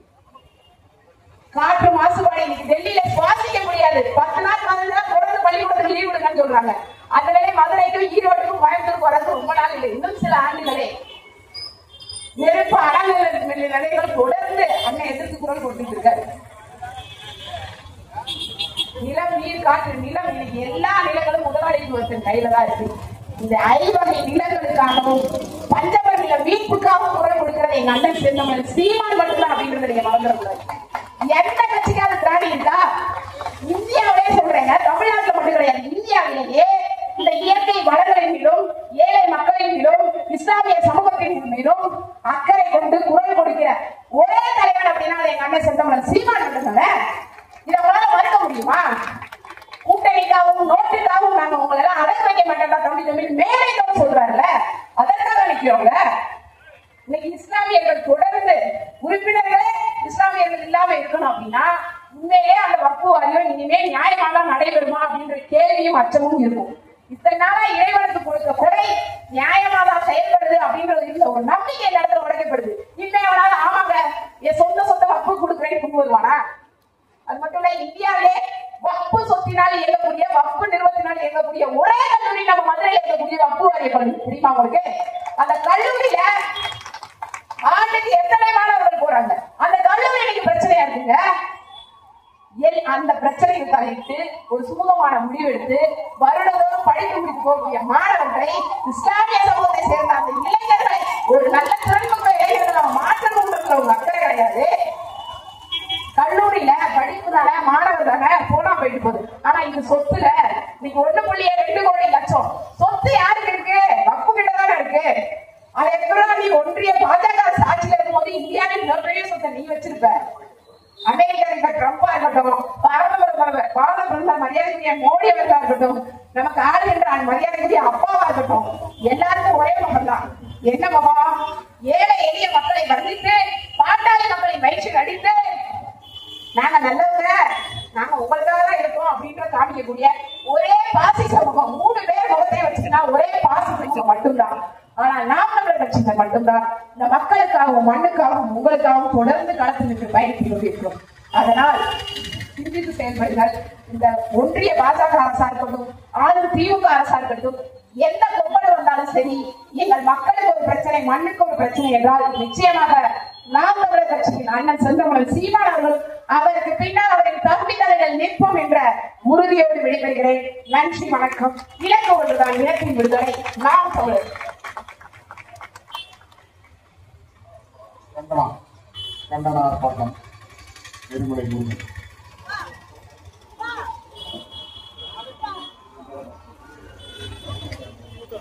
ஆர்ப்பாட்டம் ஆர்ப்பாட்டம் ஆர்ப்பாட்டம் ஆர்ப்பாட்டம் நாம் தமிழர் நடத்துகின்ற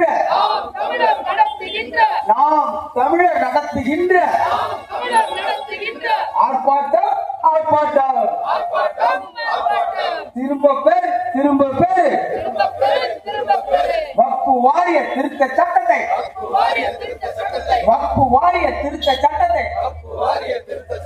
திரும்ப பெரு ஒன்றிய அரசே, பாஜக அரசே, பாசிச அரசே, வக்ஃபு வாரிய திருத்த சட்டத்தை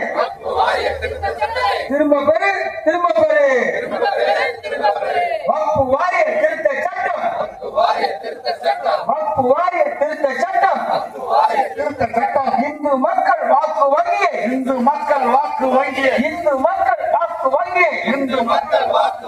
கவர்வதற்கு திட்டமா திரும்ப பெறு வக்ஃபு வாரிய திருத்த சட்டத்தை திரும்ப பெறு வக்ஃபு வாரிய சொத்துக்கள்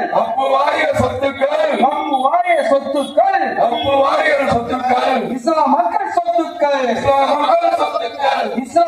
சொத்துக்கள் இதை மாற்றப்பட்டு கொண்டோ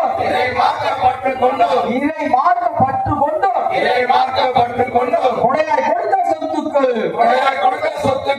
ஆர்ப்பாட்டம் நாம் தமிழர்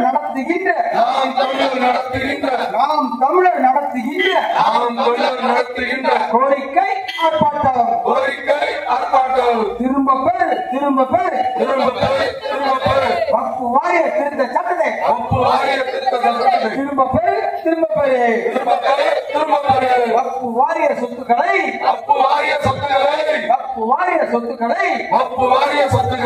வாங்க விற்க அனுமதி இல்லை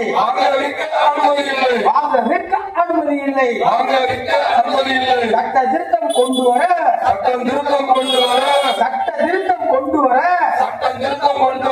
உங்களுக்கு அவசியமில்லை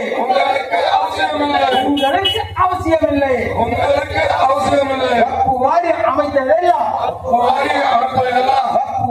அமைத்ததெல்லாம் இஸ்லாம் மக்களே அதை வேறு மதத்தால்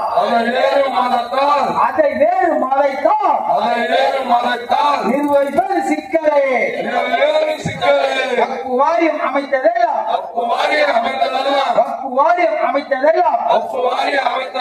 இஸ்லாம் மக்களே அதை வேறு மதத்தால் நிர்வகிப்பது இறை அன்னைக்கு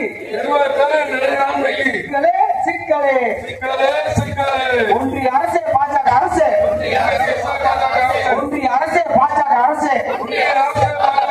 ஒரே நாடு ஒரே மதம் சனாதானம் இருக்கிறதா ஒரே நாடு ஒரே மதம் சனாதானம் இருக்கிறதா பல இனங்கள் பல மதங்கள்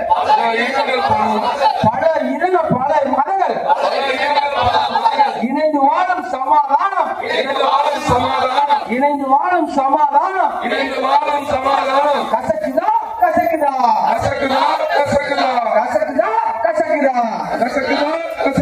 திரும்ப பெறு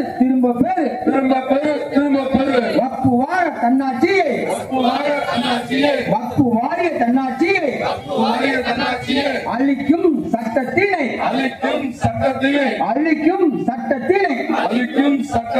திரும்ப பெறு இஸ்லாமிய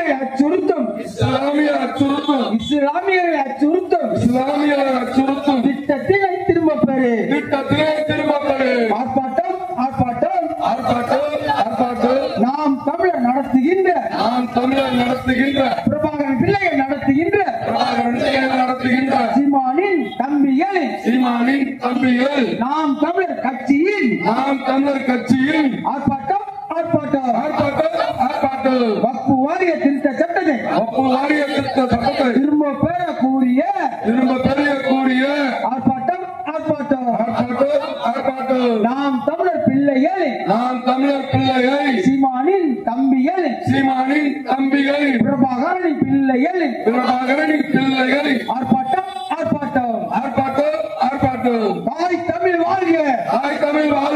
தாய் தமிழ் வாழ்க தலைவர் பிரபாகரன் வாழ்க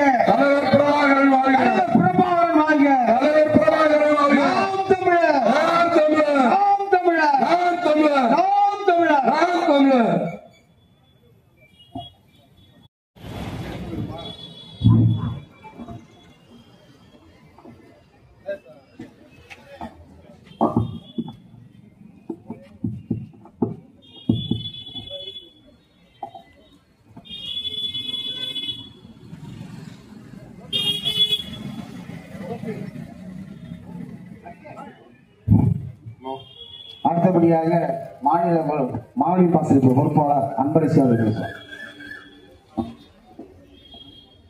தாய் தமிழ் உறவுகளுக்கு வணக்கம்.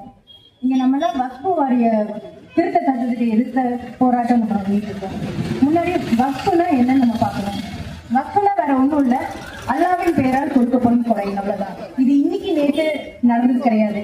இது முதலா கலீஃபா உமர்ன்றவரு பெருமகனார் நபிகள் நாயகத்திட்ட சொல்றாரு, என்கிட்ட வந்துட்டு கொஞ்சம் நிலம் இருக்கு, நான் என்ன பண்ணட்டும்னு. உடனே நபிகள் நாயகம் சொல்றாரு, நீங்க வந்து வக்ஃபு பண்ணிருங்கன்னு. அங்க ஆரம்பிச்சதுதான் இந்த வந்து வக்ஃபு கொடை கொடுக்கிறது.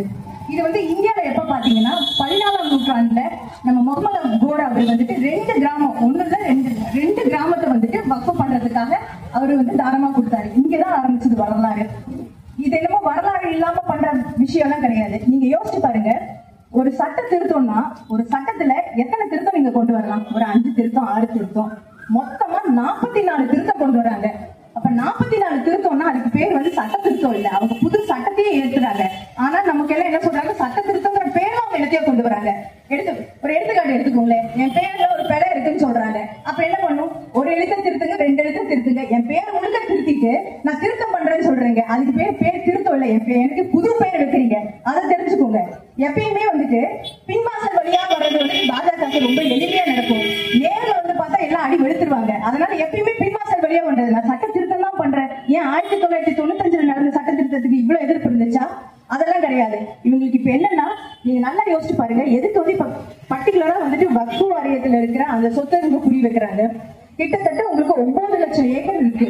இதுல ஒண்ணுமே இல்ல. நீங்க யோசிச்சு பாருங்க, அவங்க யார் எந்த நிலத்தை வேணாலும் வந்துட்டு அவங்க பிரைவேட் பண்ணலாம், கார்பரேட் ஆபீஸ் கொடுக்கலாம். ஆனா வக்ஃபு சொத்தை அவங்களால கை வைக்கவே முடியாது. அப்ப என்ன பண்றாங்க, என்ன பண்ணா அதை எடுக்க முடியுங்கிறது தான் அவங்களோட முதல் நோக்கமா இருக்கு. இன்னொன்னு, அதுல எதுக்கு நாங்க எதிர்க்கோம்னா ஒரு நிறைய காரணம் இருக்கு. அதுல முக்கியமா 2-3 காரணம் மட்டும் நான் சொல்றேன். முதல்ல நீங்க எடுத்துக்கோங்க, ஃபர்ஸ்ட் திருத்தம் வந்துட்டு அவங்க சொல்றாங்க, ஒரு இஸ்லாமியர் அல்லாதவங்க வந்துட்டு நீங்க கொடை கொடுக்க முடியாதுன்னு. அப்படி பாத்தீங்கன்னா நம்ம பாட்டி வேலுநாச்சியாருக்கு யார் உதவி பண்ணாங்க? ஒரு இஸ்லாமியரான ஹைதர் அலி தான் உதவி பண்ணாரு. அப்ப உங்களுக்கு இதெல்லாம் தெரியலையா? ஒரு இஸ்லாமியர் அதெல்லாம் இல்லையா? இந்தியாவில எப்பயுமே மத நல்லிணக்கம் இருக்கும். நீங்க யோசிச்சு பாருங்க, மத நல்லிணக்கத்தை கேள்விக்குறியாக்குறதுக்காக கொண்டு வரப்பட்ட அதுக்குதான் உண்டான முக்கிய விஷயம் இந்த வக்ஃபு தீர்மானம், இந்த திருத்த சட்டம் அவங்க கொண்டு வரது. நல்லா யோசிச்சுக்கோங்க. இதுல என்னன்னா, நான் இந்துவா இருக்கலாம், முஸ்லீமா இருக்கலாம், கிறிஸ்தவரா இருக்கலாம், யார் வேணா வந்துட்டு கொடை கொடுக்கலாம். அதுக்கே நீங்க வந்துட்டு கேள்விக்குறியாக்குறீங்க. இப்படி பாத்தீங்கன்னா நம்ம கீழக்கரை ராமேஸ்வரம் தர்காவுக்கு வந்துட்டு யார் வந்து நிதி கொடுத்தாங்க? நம்ம ராமநாதபுரம் மன்னர்கள் தான் கொடுத்தாங்க. இந்த மாதிரி நீங்க நிறைய எடுத்துக்காட்டு கொடுக்கலாம். நாகூர் தர்காவுக்கு கொடுத்தவங்க வந்துட்டு வேற யாரும் இல்ல, நம்ம நாயக்கர் மன்னர். இது வந்துட்டு ஆரம்ப காலத்திலிருந்தே மத நல்லிணக்கத்தை இந்தியாவே பிரிக்க முடியாது. ஆனா உங்களோட முக்கியமான இது என்னன்னா, எல்லாத்தையும் பிரிச்சு ஆளணும். இதுல இன்னொரு முக்கியமான கிளாஸ் அவங்க சேர்த்திருக்காங்க. நம்ம எல்லாத்துக்குமே தெரியும், இஸ்லாம்னா எந்த ஒரு ஜாதி எதுவுமே கிடையாது. ஆனா அதுலயுமே அவங்க பாகுபாடு எப்படி கொண்டு வராங்கன்னு பாருங்களேன். போரா முஸ்லீம் இருக்காங்க. அதாவது அந்த பர்டிகுலர் இனத்தார் யாருன்னா குஜராத்ல இருக்க பெரும் செல்வந்தர்கள் தான்.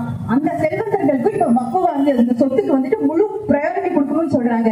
இதுல இருந்து பாருங்க, எப்பயுமே வந்துட்டு இந்த வட இந்தியர்கள் முக்கியமா இந்த குஜராத்ல இருக்கவங்களுக்கு தான் எல்லாத்துலயுமே ப்ரையாரிட்டி இருக்கணும். இப்ப இந்த சொத்து வந்துட்டு எல்லாரும் தான் கொடுக்குறாங்க. ஆனா இதுல வந்து ஒரு கிளாஸ் வச்சிருக்காங்க, என்னன்னா நீங்க வந்துட்டு அவங்களுக்கு ப்ரையாரிட்டி கொடுக்கணும்னு. இன்னொரு விஷயம் நீங்க பாருங்க, லிமிடேஷன் ஆக்ட் படி நீங்க என்ன பண்ணலாம்னா, 12 வருஷம் ஒருத்தவங்க வந்து ஆக்கிரமிப்பு செஞ்சிருந்தாங்கன்னா அது வந்து அவங்களுக்கே சொத்தாயிடும். இப்ப என்னோட இடத்துல யாரோ ஒருத்தவங்க 12 வருஷம் குற்றம் போட்டு இருக்காங்கன்னா என் சொத்து அவங்களுக்கு எழுதி கொடுத்துடணும். அந்த ஆக்ட் வந்துட்டு வக்ஃபுல இப்ப வந்து ஆட் பண்ணிருக்காங்க. இதுக்கு மெயினான காரணம் நீங்க என்னன்னு பாத்தீங்கன்னா, இப்ப இப்ப லூலு மார்க்கெட்ல அந்த அவங்களோட ப்ராப்பர்ட்டியும் வக்ஃபுல இருக்கு. நிறைய இது சொத்து வந்துட்டு அவங்க அபகரிக்கிறதுக்கு முக்கியமான விஷயம் என்னன்னா, இஸ்லாம் மக்கள் ஒரு தடவை நீங்க வக்ஃபுல கொடுத்துட்டீங்கன்னா அந்த சொத்தை அவங்க யாராலையும் எடுக்க முடியாது. இதை முதல் எடுக்கணும். அதனால அவங்க இஸ்லாமியர்கள் கிட்ட இருக்கிற எல்லா உரிமையும் வந்து எடுக்க போறாங்க. அதுக்காக தான் இந்த வந்துட்டு திருத்த சட்டம் கொண்டு வந்திருக்காங்க. நீங்க யோசிச்சு பாருங்க, மொத்தம் சென்ட்ரல் கவர்மெண்ட்ல 22 பேரை நீங்க நியமிக்கிறதுல நீங்க அதுல வந்து 12 பேர் வந்து நான் முஸ்லிம்ஸா இருக்கலாம்.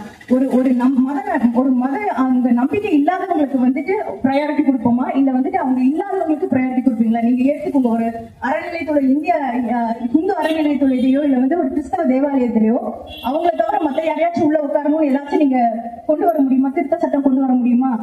இஸ்லாமியர்களுக்கு மட்டும்தான் நீங்க இப்படி பண்ணுவீங்க. ஏன்னா வந்துட்டு உங்களுக்கு உங்க கண்ணு உறுத்துது அவங்க சொத்து. நீங்க யோசிச்சு பாருங்க, 9 இவர் அமித்ஷா சொல்றாரு 4 வருஷத்துல அவங்க சொத்து வந்து 40 மடங்கா கூடி இருக்குன்னு. அவங்க சொத்து 40 மடங்கா கூடட்டும், 400 மடங்கா கூடட்டும், உங்க கண்ணுக்கு என்ன உறுத்துது? இது என்ன அவங்க ஒவ்வொருத்தர்கிட்டயும் பிச்சை எடுத்தது சொத்தா? ஒரு ரமலான் மாதத்துல ஒரு மாசம் மட்டும் அவங்க வந்துட்டு எவ்வளவு கொடை கொடுக்குறாங்க. அவங்க அப்படிப்பட்ட ஒரு இனத்து மக்கள். அவங்க கிட்ட அவங்களோட சொத்து இருந்தா உங்களுக்கு என்ன பிரச்சனை? முக்கியமா என்ன விஷயம்னா, இதேதான் வந்துட்டு ஈழத்துல நடந்துச்சு. உங்களோட நிலத்தை புடிங்கிடணும், உங்களோட அதிகாரத்தை புடிங்கிடணும், உங்களை நாட்டை விட்டு துரத்திடணும். அதுதானே நீங்க பண்ண போறீங்க. அப்படி நடக்காது. இதே விஷயம் இந்நேரம் நாம் தமிழர் கட்சி ஆட்சி இருந்துச்சுன்னா நீங்க உங்களால இது செயல்படுத்திருக்க முடியுமா? இருக்கட்டும், ஒண்ணும் இல்ல, இதை நீங்க இப்படியே பண்ணுங்க. அடுத்து 2026 எங்க அண்ணன் ஆட்சி வரப்போகுது. நீங்க அப்பதான் நீங்க என்ன பாடுபடுறீங்கன்னு மட்டும் பாருங்க. நாங்க எதுவும் சொல்ல மாட்டோம். நீங்க செய்யறதுல உங்களுக்கு தெரியும். எப்பயுமே நினைச்சுக்கோங்க, எந்த சிறுபான்மை மக்களுக்குனாலும் அவங்களுக்கு குரல் கொடுக்கிற ஒரே ஒரு கட்சி நாம் தமிழர் கட்சி. எங்களுக்கு அண்ணன் சீமான் தான். நீங்க நல்ல கனவுல வச்சுக்கோங்க. திமுக அதிமுக எதுவுமே உங்களுக்கு எதுவும் பண்ணாது. இதேதான் வந்துட்டு வேடிக்கை பார்க்கும், இல்லைன்னா வெளிநடப்பு செஞ்சிடும். இது 2 தான் செய்யும். அதனால தாய் தமிழ் உறவுகள் நல்லா யோசிச்சுக்கோங்க. நீங்க 2026 முடிவு வந்து உங்க கையில தான் இருக்கு. நாம் தமிழர்.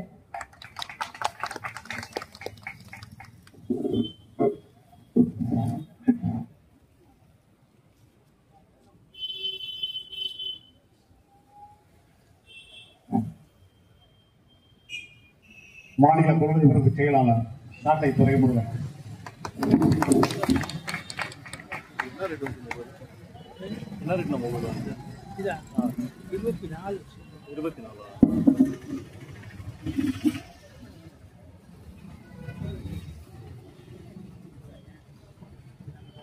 வக்ஃபு சட்ட திருத்த மசோதாவை திரும்ப பெற வலியுறுத்தி நாம் தமிழர் கட்சியின் மதுரை மண்டலத்தின் சார்பாக நடைபெறும் இந்த கண்டன ஆர்ப்பாட்டத்தை ஒருங்கிணைத்து நடத்துகிற நாம் தமிழர் கட்சியின் உறவுகளுக்கும், கொளுத்துகிற வெயிலில் பாதுகாப்பு பணியை செய்து கொண்டிருக்கிற காவல்துறை பெருமக்களுக்கும், ஒன்றிய அரசை பத்தி என்ன வேணாலும் பேசட்டும், மாநில அரசை பத்தி ஏதாவது பேசினா போட்டு கொடுத்து ஒரு வழக்க போடணும்னு காத்திருக்கிற உளவுத்துறை அதிகாரிகளுக்கும், பிரபாகரன் பிள்ளை சீமானின் தம்பிகளின் புரட்சிகரமான வெயில் வணக்கம். மரியாதைக்குரிய அக்கா அன்பரசி அவர்கள் தெளிவாக வகுப்பு குறித்து சொன்னாங்க. வகுப்புனா வேற ஒண்ணும் இல்லைங்க. என்கிட்ட 2 ஏக்கர் நிலம், 3 ஏக்கர் நிலம் இருக்கு. 2 பசங்க எனக்கு. ஆளுக்கு ஒரு ஏக்கரை பிரிச்சு கொடுத்துட்டு இன்னொரு ஏக்கரை என்னுடைய வயதான காலத்துல ஏழைவாழ மக்களை படிப்பதற்கும் சமூக பணி செய்வதற்கும் அவர்களுக்கு ஏதாவது உதவியாக இருக்க வேண்டும் என்று இறைவனுக்கு தானமாக கொடுப்பதுதான் வக்ஃபு. இந்துக்கள்ல கோவிலுக்கு நிலத்தை தானமாக கொடுப்பாங்க, கோவிலுக்கு மாட்டை நேர்ந்து விடுவாங்க, கோயிலுக்கு ஆட்டை நேர்ந்து விடுவாங்க, கோயிலுக்கு கோழியை நேர்ந்து விடுவாங்க, ஆதீனத்துக்கு சொத்துக்களை எழுதி வைப்பாங்க, சிவனுக்கு சொத்துக்களை எழுதி வைப்பாங்க. அப்படி கிறிஸ்தவ மார்க்கத்துல ஒவ்வொரு ஞாயிற்றுக்கிழமையும் பாகம் கொடுப்பாங்க. இயேசு வழியில, இறை வழியில அந்த தேவாலயங்களுக்கு தங்களுடைய நிலங்களை கொடுப்பாங்க, சொத்துக்களை கொடுப்பாங்க. பணமா, நிலமா, காசா, பொன்னா கொடுப்பாங்க. அப்படி இஸ்லாமிய பெருமக்கள் வக்ஃபு என்பது இறைவனுக்கு அளித்தல் என்று அரபு சொல். இறைவனுக்கு கொடுப்பதை அது இறைவனுக்கு மட்டும்தான். அது யாரும் திரும்பி வாங்க முடியாது, யாரும் வாடகை விட முடியாது, யாரும் குத்தை விட முடியாது. அப்படி கிட்டத்தட்ட கிபி 1200 இருந்து இந்த வக்ஃபு நிலங்கள் இந்தியா முழுமைக்கு இருக்கு. இந்தியாவோட பாதுகாப்புத்துறை, அதே போல ரயில்வே துறை, இதுக்கு அடுத்தபடியாக அதிக சொத்துக்கள் இருப்பது வக்ஃபு வாரியத்தில். கிட்டத்தட்ட 8 லட்சம் ஏக்கர், 1 லட்சம் கோடி கிட்ட அதனுடைய மதிப்பு என்று சொல்றாங்க. அப்போ ஒரு பெரிய நிலப்பரப்பு 8 லட்சம் ஏக்கர்கள். ஆனா 8 லட்சம் ஏக்கரும் பயன்பாட்டில் இருக்கா? 8 லட்சம் ஏக்கரும் இன்னைக்கு பட்டாவோடு பத்திரத்தோடு இருக்கா என்றால் ஆக்கிரமிப்புல இருக்கு. யார் ஆக்கிரமிச்சிருக்கா? எவன் இங்க பஞ்சமி நிலங்களை ஆக்கிரமிச்சிருக்கானோ அதே அயோக்கிய பையன் வக்ஃபு நிலங்களை ஆக்கிரமிச்சிருக்கான். பஞ்சமி நிலங்கள் லட்சக்கணக்கான ஏக்கர் வெள்ளைக்காரர்கள் பழைய சமூக மக்களுக்கு கொடுக்கப்பட்டது. ஆனால் இன்னைக்கு பஞ்சமி நிலம் 4000 ஏக்கர் கூட இல்ல. பஞ்சநிலம் ஆக்கப்பட்டு அறிவற்றவர்கள் இருக்கக்கூடிய ஆலயமாக அறிவாலயம் கட்டப்பட்டது போல பஞ்சமி நிலம் ஆக்கிரமிக்கப்பட்டு பல தாசில்தார்களும் மாவட்ட ஆட்சியாளர்களும் கட்டப்பட்டது போல வக்ஃபு நிலங்கள் ஆக்கிரமிக்கப்பட்டிருக்கிறது. அதனால அந்த வக்ஃபு நிலங்களை ஆக்கிரமிப்பிலிருந்து மீட்டு இஸ்லாமியர்களுக்கு கொடுத்து இஸ்லாமியர்களுடைய கல்வியை பொருளாதாரத்தை பெருக்குவதற்காக நாங்க வக்ஃபு திருத்த மசோதா கொண்டு வரோம் அப்படின்னு யார் சொல்றா? பாஜக சொல்லுது. எப்படி? ஆக்கிரமிக்கப்பட்டிருக்கிற இஸ்லாமியர்களுடைய வக்ஃபு நிலத்தை எடுத்து பள்ளிவாசலுக்கும் தர்காவுக்கும் கொடுத்து இஸ்லாமிய பொருளாதாரத்தின் கல்வியை பெருக்க நாங்க வக்ஃபு நிலத்துக்கு சட்ட மசோதா கொண்டு வரோம். ஆடு நடைதுன்னு ஓனா எழுத கதை. பள்ளிவாசலை இடிச்சிட்டு ராமர் கோயில் கட்டினவங்க, பள்ளிவாசலை இடித்து விட்டு ராமர் கோயில் கட்டியவர்கள் இவங்க சொல்றான், பாபர் மசூதி இடித்து விட்டு ராமர் கோயில் கட்டணும் சொல்றான். நாங்க வக்ஃபு மசோதா கொண்டு வருவது இஸ்லாமியருக்கு ஆதரவாகத்தான். 8 லட்சம் ஏக்கர்ல பல லட்சம் ஏக்கர் போயிடுச்சு. அது ஊழல் நடந்திருக்கு. உங்க முகரக்கட்டையெல்லாம் பார்த்தா அவ்வளவு நல்லவங்க மாதிரி தெரியலையே. நீங்க இஸ்லாமியருக்கு ஆதரவாக இந்த வக்ஃபு திருத்த மசோதா கொண்டு வரீங்களா? இஸ்லாமியருக்கு ஆதரவாக வக்ஃபு மசோதா கொண்டு வருகிற இவர்கள் தான் இஸ்லாமிய வெறுப்பு திரைப்படம் எடுக்கிறான். இஸ்லாமியத்தை வெறுப்பு. காஷ்மீர் பயிற்சி, கேரளா ஸ்டோரி, பத்மாவதி என்று தொடர்ச்சியா படம் எடுத்து பாருங்க. முஸ்லிம் மன்னர்கள் எப்படியெல்லாம் நம் இந்துக்களை கொடுமைப்படுத்துறாங்க, முஸ்லிம் மன்னர்கள் எப்படி நம்முடைய இந்து தலைவர்களை கொடுமைப்படுத்துறாங்க, இந்து மன்னர்களை கொடுமைப்படுத்துறாங்க, இந்து ராணிகளை கொடுமைப்படுத்துறாங்க. பாருங்க, இவர்களுக்கா நான் உதவி அளிக்கணும், இவர்கள் இந்த நாட்டுக்கு சம்பந்தம் இல்லாதவர்கள் என்று சிஐ என்பிஆர் என்ஆர்சி போட்டு இந்த நாட்டில் இருக்கிற இஸ்லாமியை விரட்ட பார்க்கிற இந்த காவி கும்பல், RSS கும்பல், இந்த பாஜக கும்பல் வக்ஃபு சட்ட மசோதா கொண்டு வருவதே பல 100 வருஷமா நம்ம திருப்பரங்குன்றத்துல இந்த பக்கம் முருகன் கோயில்ல எங்க அண்ணன் தம்பி சாமி கும்பிடுறான், மேல இருக்கக்கூடிய சிக்கந்தர் தர்காவில மாமச்சர் சாமி கும்பிடுறான். அந்த சிக்கந்தர் மலைக்கும் இங்க இருக்க இந்துக்கள் போறாங்க. இந்த திருப்பரங்குன்றம் முருகன் கோயிலுக்கும் ஏதோ வகையில் இஸ்லாமியர்கள் நிதி கொடுக்கிறாங்க. இங்க பணசாட்சி சொல்லுவான். பள்ளிவாசலுக்கு போகாத, பள்ளிவாசல்ல போகும்போதெல்லாம் எல்லாமே காப்பாத்து சொல்லாத ஒரு இந்து காட்டு தமிழ்நாட்டில் சொல்லு. வேளாங்கண்ணிக்கு போகாத, வேளாங்கண்ணி மாதாவை வழிபடாத ஒரு இந்துவை காட்டு. இங்க எங்களுக்கு சாமிங்கிறது என்ன? முன்னோர் வழிபாடு, மூத்தோர் வழிபாடு. ஐயத்துள் வாழ்வாங்க வாழ்வரும் வானொலியில் தெய்வத்துள் வைக்கப்படும். நேற்று வரைக்கும் பெரியப்பா செத்து போயிட்ட சாமி, அதான் எங்களுடைய மரபு. அந்த அடிப்படையில் தான் நாங்கள் அல்லாவையும் பார்க்கிறோம், இயேசுநாதரையும் பார்க்கிறோம், சிவனையும் பார்க்கிறோம், முருகனையும் பார்க்கிறோம். எங்களுக்குள்ள எந்த பாரபட்சமும் இல்லை. அதனாலதான் தமிழ்நாட்டுக்குள்ள பாஜக நுழைய முடியல. இது திமுகவால் நுழைய முடியல, பெரியாரால் நுழைய முடியல, அண்ணாவால் நுழைய முடியல, கலைஞரால நுழைய முடியல, முத்துவேல் கருணாநிதி ஸ்டாலினால நுழைய முடியல. இந்த மண் வள்ளலார் மண், வைகுண்டர் மண், இது காமராஜர் மண், முத்துராமலிங்க தேவர் மண். அதனால நுழைய முடியல.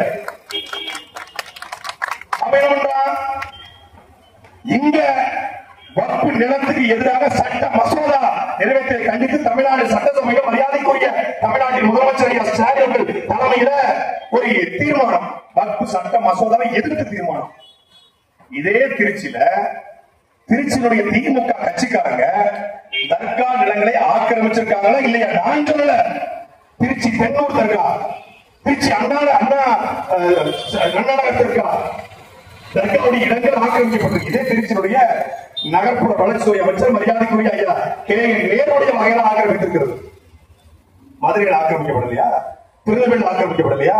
திருநெல்வேலி டவுன் வக்ஃபு நிலத்தை ஒருத்தர் ஆக்கிரமிக்க, திமுக கட்சியை சார்ந்த ஒருத்தர் ஆக்கிரமிக்கிறான்னு சொல்லி 6 மாத காலமாக சமூக வலைதளக்கூடிய முகநூலில் ஒருத்தர் காணொலி வெளியிடுறாரு.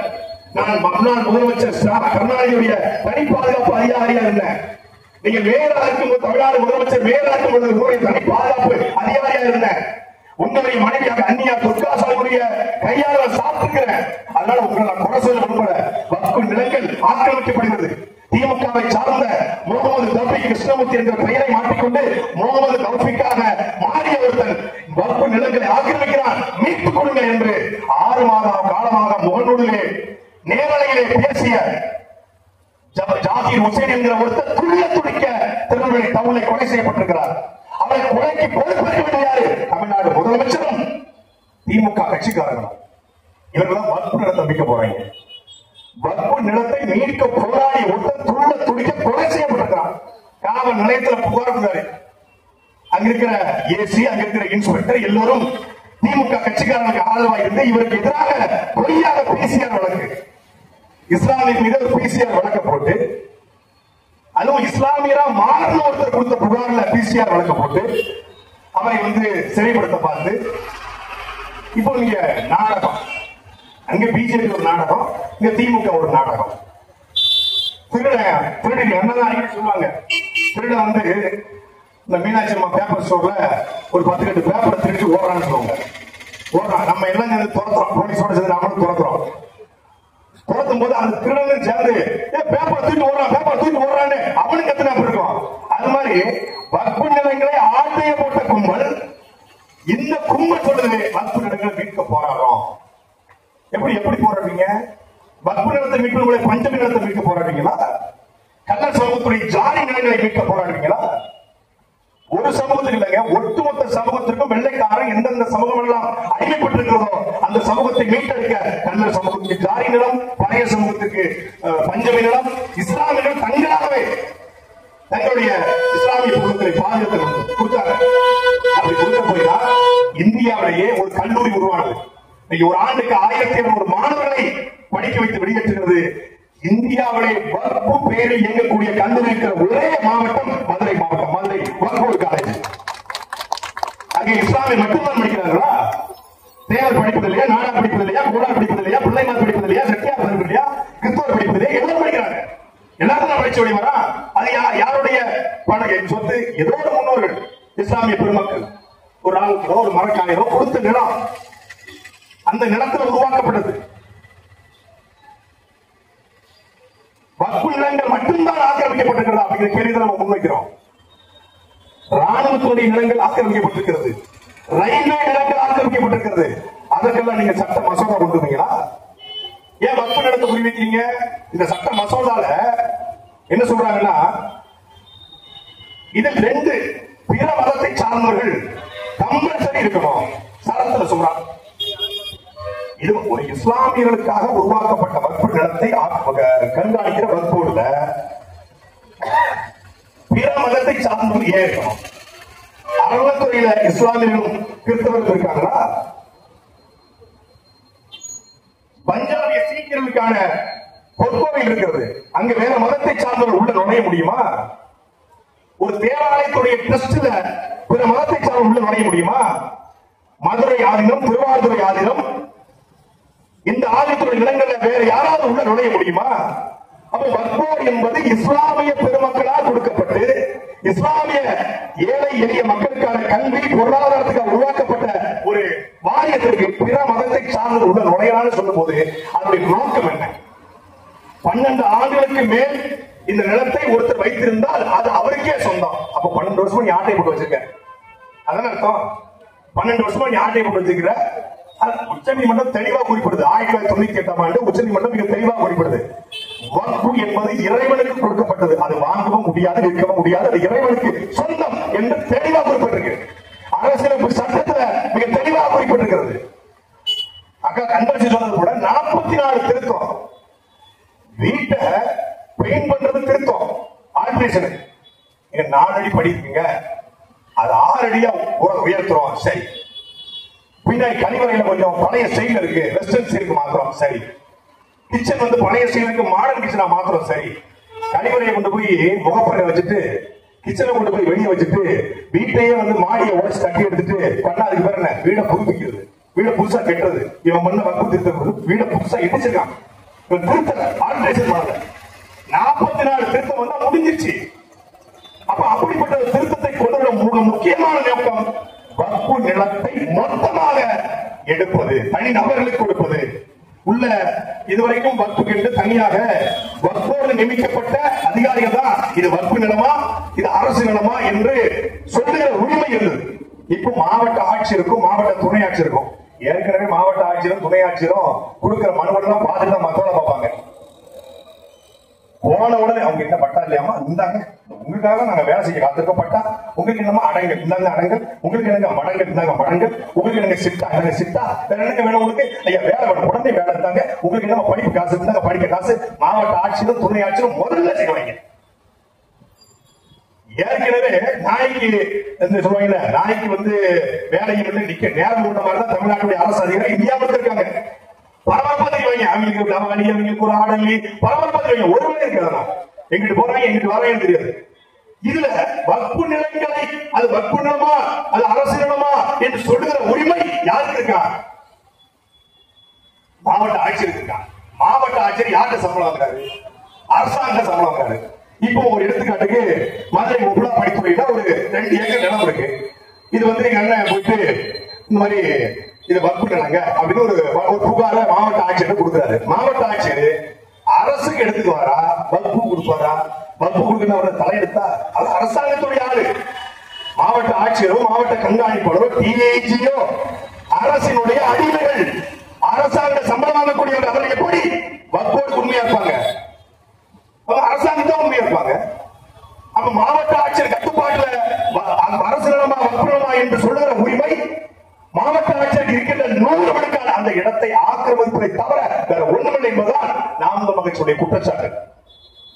இதுவரைக்கும் பாஜக ஆட்சிக்கு 2014 தொடங்கி இந்த 2025 வரைக்கும் எத்தனை திருத்தங்கள்? 88 சட்டங்களை திருத்திருக்காங்க. 88 சட்டம். 2019 24 அந்த காலகட்டத்தில் மட்டும் 2 நாளுக்குள்ள 22 சட்ட மசோதாக்களை திருத்தலாம். யாருக்கு எதிராக? என்ஐஏ யாருக்கு எதிராக? சிஏபிஆர் யாருக்கு எதிராக? இப்போது வகுப்பு திருத்தம் முத்தலாக்கு யாருக்கு எதிராக? ஒரே ஒரு சமூகம்.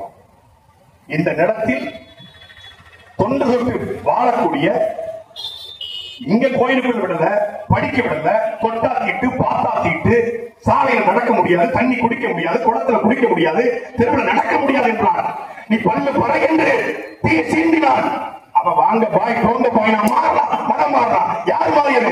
இங்க கூடிய தேவேந்தர், இங்க கூடிய நாடார், இங்க கூடிய கோனார், இங்க கூடிய பறையர், இங்களுடைய அருந்ததியர், இங்க கூடிய மரதல்ல இஸ்லாமிய மாறிகள். தென்காசியில் மாறிக்கிற இஸ்லாமிய பெரும்பான்மை தேவன் நாடார் என்பது வானத்திலிருந்து குதிச்சு வந்த மாதிரியும் ஆறுநாட்டிலிருந்து ஒட்டகமைக்கு வந்த மாதிரியும் 3 தலைமுறைக்கு முன்னாடி போய் இஸ்லாமியோட தாத்தா பேரை கேட்டா ராமசாமி தேவருமா, ராமசாமி உடையாருமா, ராமசாமி கோடாருமா, ராமசாமி தேவேந்திரமா, சொந்தக்காரன் அண்ணன் தம்பி. அவங்க நிலத்தில் வாழ்றவட அந்நியப்படுத்துவதற்கு ஒரு சட்டத்தை கொண்டு வந்து தொடர்ச்சியா ஒரு சட்டம் 2 சட்டம் கிடையாது. மரியாதைக்குரிய இந்தியாவுடைய உள்துறை அமைச்சர் அமித்ஷா அவர்கள் பாராளுமன்றத்தில் பேசுறாங்க. யாரை பார்த்து? டிஆர் பாலுவை பார்த்து, தயாநிதி மாறனை பார்த்து பேசுறாங்க. உங்களுக்காகவும் இஸ்லாமிற்காக இந்த எண்ணெயவே கொண்டு வந்தோம். உங்களுக்கு தமிழர்களுக்காகவும் இஸ்லாமிற்காக இந்த சட்டத்தை கொண்டு வந்து எண்ணெயை சொன்னாங்க. எண்ணெயை இந்தியாவில் யாரை விசாரணை செஞ்சிருக்கு? ஏதாவது இந்து தீவிரவாதி இல்லையா? அறிவாளை துப்பாக்கி வச்சிருக்கிற, காந்தி படத்தை போட்டு காந்தி செத்து 70 வருஷம் கழிச்சு வெட்டக்கூடிய, இஸ்லாமியர்கள் மாட்டுக்கரை சாப்பிட்டு வெட்டக்கூடிய இந்து பெண், ஒரு ஒடுக்கப்பட்ட சமூகத்தை சார்ந்த ஒரு பெண்ணை பாலியல் துன்புறுத்தி இரவாக காவல்துறைக்கு தெரியாமல் எரித்துக் கொள்கிற சம்பவம் இந்தியாவில் நடைபெறலையா? அப்ப அவர்கள் யாரையாவது இந்த எண்ணெயை விசாரணை செய்திருக்கிறதா? இல்லை. விசாரணை செய்து எங்களை பண்ணுச்சு, எண்ணெய இஸ்லாமியர்களை பண்ணுச்சு. இஸ்லாமிய மீது வழக்கு போட்டா, எங்க வீட்டுக்கு வந்தா துப்பாக்கி இருக்கு, சாட்டை துறைமுறை வீட்டுல பெரிய துப்பாக்கி இருக்கு, கட்டுக்கட்டாக அதுவும் கொட்டாம பாருங்க, தினகரன் நான் மறக்க மாட்டேன் வாழ்க்கையில. கட்சிக்குள் தனி ரூட்டெடுக்கும் சாட்டை, கட்சியை கைப்பற்றும் சாட்டை. தாமரப்பட்ட தலைமுறைங்கிற மாதிரி கோடிக்கணக்கில் வெளிநாட்டு நிதி அப்படின்னா, நான் அப்பதான் காருக்கு லோனுக்கு ஒவ்வொரு பேங்க் அலைஞ்சிட்டு இருக்கேன். அது எங்க இருக்குன்னு சொன்னா கூட வாங்கிடுவாங்க அப்படின்னு. இந்த எண்ணெய் ரேட் ஒரு பேங்க் லோன் தரல, அதோட சோழியை முடிச்சு விட்டாங்க. வீட்டை காலி கொண்டு ராஜா வீட்டு உரிமையாளர் சொல்லிட்டாங்க. இந்த லட்சத்துல கோடிக்கணக்கில் பணம் வருது. வந்து பார்த்தாங்க, 2 மணி நேரம் சோதனை, வளர்ச்சி எவ்வளவு சொல்லிருக்கிறான். சீமானுக்கு சாட்சி தான் எல்லாமே, இடுமானம் தான் எல்லாமே, இசை மதிவான இவங்களை தூக்குலாம் கட்சியில கலைச்சுவாங்க. உள்ள துப்பாக்கி 1000 இருக்கும், உள்ள போங்கன்னு இருக்காங்க. வந்து துப்பாக்கி சத்தியமா எடுத்தாங்க. துப்பாக்கி என்ன துப்பாக்கி? போன வருஷம் தீபாவளி பயவான துப்பாக்கி, ஆன்லைன் அமேசான்ல 350 ரூபாய்க்கு. உள்ள டாக்குமெண்ட்ல போட்டி பார்த்துட்டு என் மனைவி சீட்டு போடுற ரசீது கொடுத்து கோகுல பின்னாடி சீட் ரசீது. என்ன சீட் எல்லாம் போடுறீங்க? அப்ப சீட்டு போட்டு சேர்க்கலைக்கு தான் இருக்கீங்க. அப்படித்தான் இருக்கிறோம். என்னையே வெறுங்கையோடு திரும்பியது நாம் தமிழர் கட்சியுடைய தம்பிமாக இருக்கிற அந்த ரயில மட்டும்தான். அந்த சோதனையில ஒண்ணு தெரிவிச்சாங்க, என்ன? நாங்கள் இந்த மொழிக்கும் இனத்திற்கும் பண்பாட்டுக்கும் கலாச்சாரத்திற்கும் நேர்மையான அரசியல் செய்கிறோம் என்று என்னையே சொல்லிட்டு போச்சு. ஒன்றும் இல்லை, வைக்கிட்ட தலையில் கண்டுபிடிச்சது ஒண்ணும் கிடையாது. அப்போ அந்த எண்ணெயை இஸ்லாமியருக்கு எதிராக தமிழருக்கு எதிராக கொண்டு வரப்பட்டுச்சு. அதே போல இன்னைக்கு இந்த வக்ஃப் வாரிய திருத்த மசோதா முழுக்க இஸ்லாமிய பெருமக்களுக்கு எதிராக ஏற்கனவே உச்சநீதிமன்றம் சொல்லுது 8 லட்சம் ஏக்கர்ல 4 லட்சம் ஏக்கர் தான் பதிவு செய்யப்பட்டிருக்கின்றான். இன்னொரு பக்கம் 1 லட்சம் ஏக்கர் தான் இருக்கு, மீதிக்கெல்லாம் டாக்குமெண்ட் இல்ல அப்படிங்கிறான். 3-4 தலைமுறையாக இந்த நிலம் பல வகையில கைமாற்றப்பட்டிருக்கிறது, பல வகையில ஆக்கிரமிக்கப்பட்டிருக்கிறது. அந்த ஆக்கிரமிப்பை சரி பண்ணுவதற்கும் வக்புக்குள் நடக்கக்கூடிய முறைகளை சரி பண்ணுவதற்கும் நாங்க கண்காணிக்கிறோம். கண்காணிப்பதற்கு ஒரு குழுவை போடுவோம்னா அது நியாயமானது. வக்புக்குள் நடக்கக்கூடிய முறைகேடுகள் எல்லா நிறுவனத்திலும் முறைகேடு நடக்கும். ஒரு கல்லூரியா, ஒரு பள்ளியா, ஒரு தனியாரா, ஒரு மாநகராட்சியா, சின்ன சின்ன முறைகேடுகள் நடக்கத்தான் செய்யும், தவறுகள் நடக்கும். அந்த தவறுகளுக்கு 1 லட்சம் புகாராக வந்திருக்கிறது. உச்ச நீதிமன்றத்திலே 20 வழக்குகள் வக்புக்கு எதிராக போட்டிருக்காங்க. அதன் அடிப்படையில் தான் நாங்கள் இந்த வக்பு திருத்த மசோதாவை கொண்டாடுவோம் என்று பேசுகிற பாஜகவுடைய பெருமக்கள், நாட்டினுடைய உள்துறை அமைச்சர் வக்புக்குள் நடக்கிற முறைகேடுகளை கண்காணிக்கிறோம் என்று சொல்லுவீங்களே, அமலாக்கத்துறையை வச்சு வாரத்துக்கு 4 ரெய்டு நடத்தீங்க, ஏன் ஒருத்தர கூட கைது பண்ண மாட்டீங்க?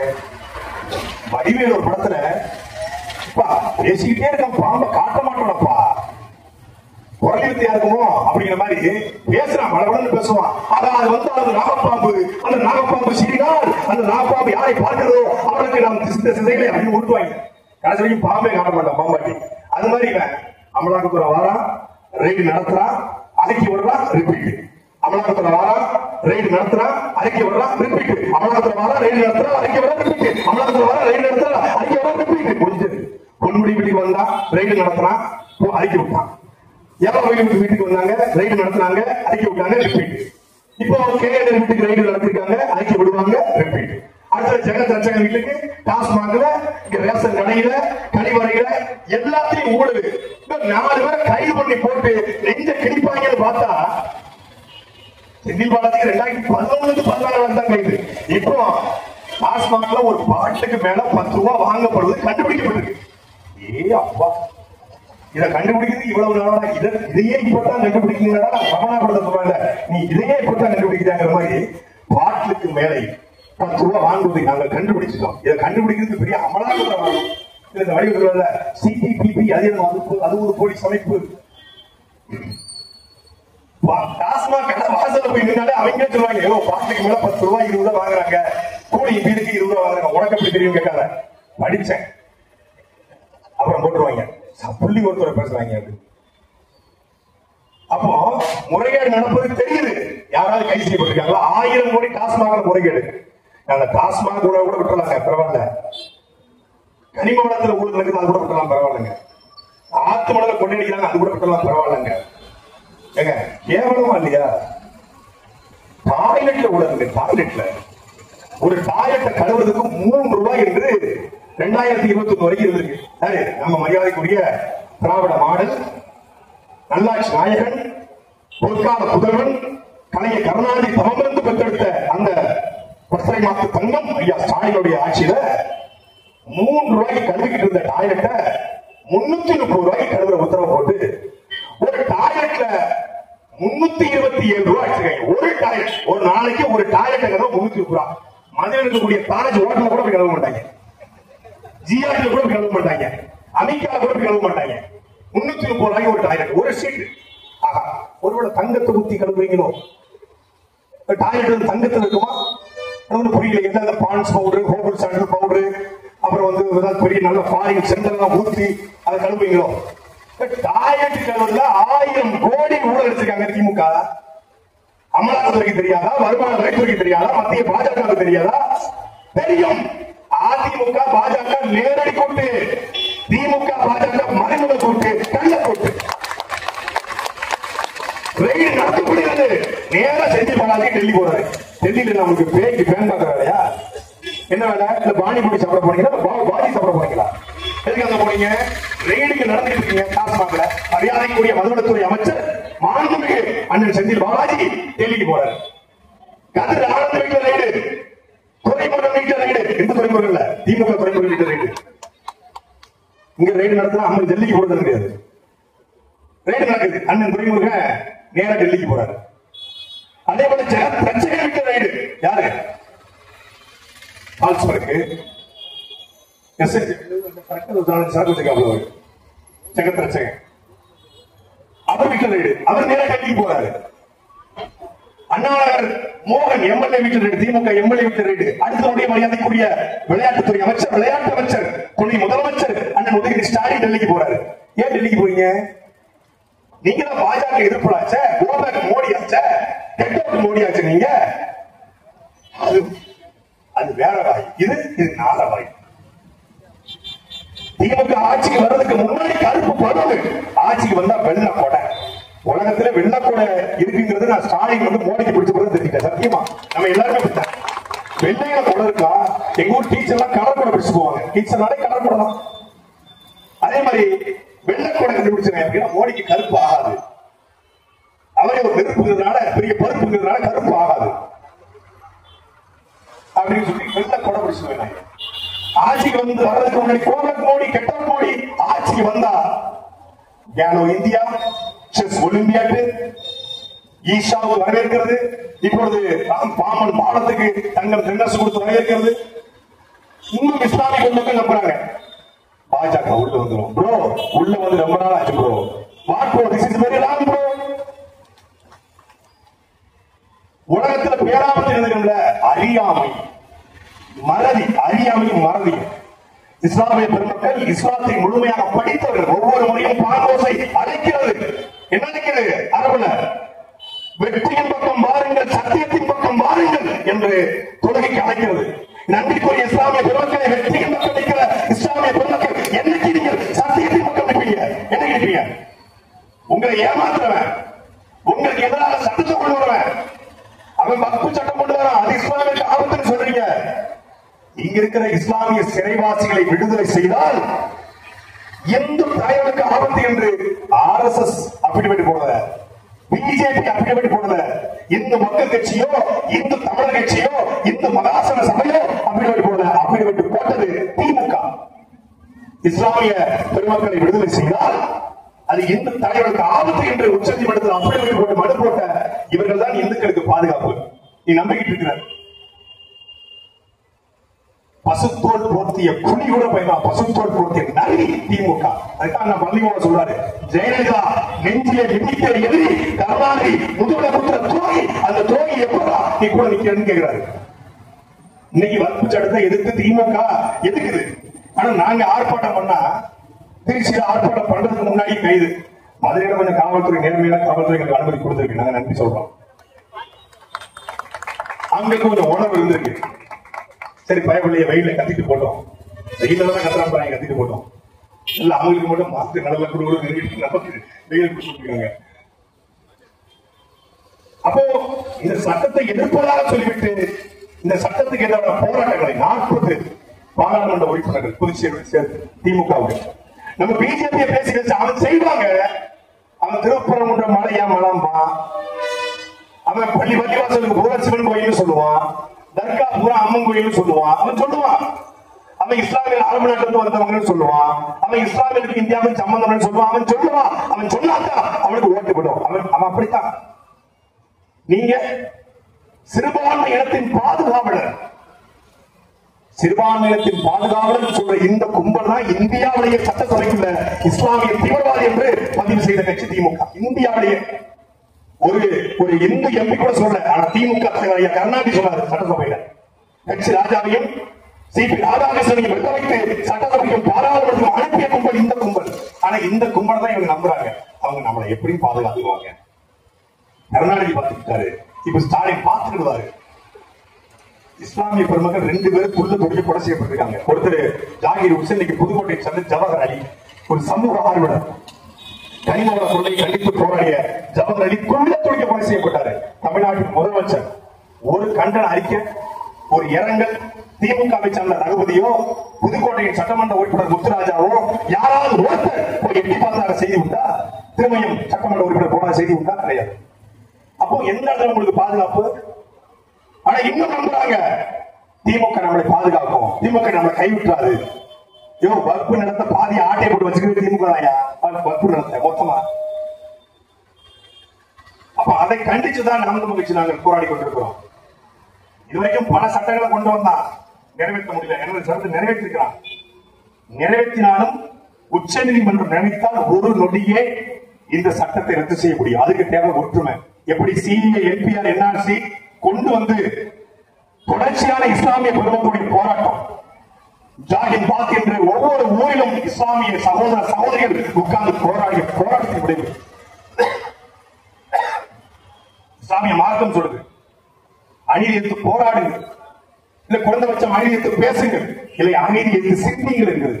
அநீதியத்து போராடுவதை உண்மையான ஜிகாதியாக புனித போராளியாக இருக்க முடியும் என்கிறது. அந்த அடிப்படையிலே அநீதி எதிர்த்து போராடுகிற நாம் தமிழர் கட்சிக்கு வலிமை சேருங்கள். நீங்கள் வலிமை சேர்த்தாலும் சேர்க்காவிட்டாலும் நாம் தமிழர் கட்சி இன்றைக்கு தெருமுக்கள் போராடுவோம். அக்கா அன்பரசி சொன்னது போல நாளைக்கு எங்களுடைய குரல் சட்டசபையிலே ஒலிக்கும். எக்காரணம் கொண்டு வக்பு நிலத்தை வேறொருவன் அபகரிப்பதையோ, வக்பு நிலத்தை வேறொரு வக்பு இல்லத்தில் இல்லாத, இஸ்லாமிய இல்லாத எவர் ஆக்கிரமித்தாலும் நாம் முயற்சி அந்த களத்திலே எப்போது நிற்கும், இன்னைக்கு நிற்கும், எப்போது நிற்கும்.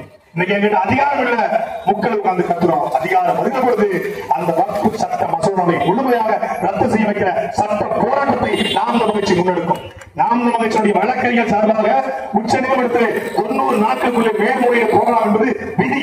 அந்த விதி அடிப்படையில் இந்த வக்பு சட்ட மசோதாவுக்கு எதிர்த்து நாம் முயற்சி தனியாக வழக்கு தொடர்ந்து நடத்த இருக்கிறது. இந்த வக்பு சட்ட மசோதாவை ஒருபோதும் நாங்கள் அனுமதிக்க முடியாது. இது ஒட்டுமொத்தமான அரசியலமைப்பு சட்டத்திற்கும் இந்தியாவுடைய ஜனநாயகத்திற்கும் ஒருமைப்பாடுக்கும் பேராபத்து என்பதை கூறிக்கொண்டு விடைபெறுகிறேன். நன்றி, வணக்கம்.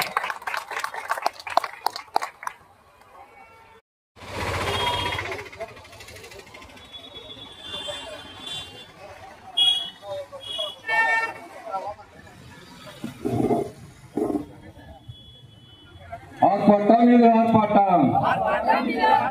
நாம் தமிழர் கட்சி நடத்துகின்ற கோரிக்கை ஆர்ப்பாட்டம். ஆர்ப்பாட்டம் இது ஆர்ப்பாட்டம்.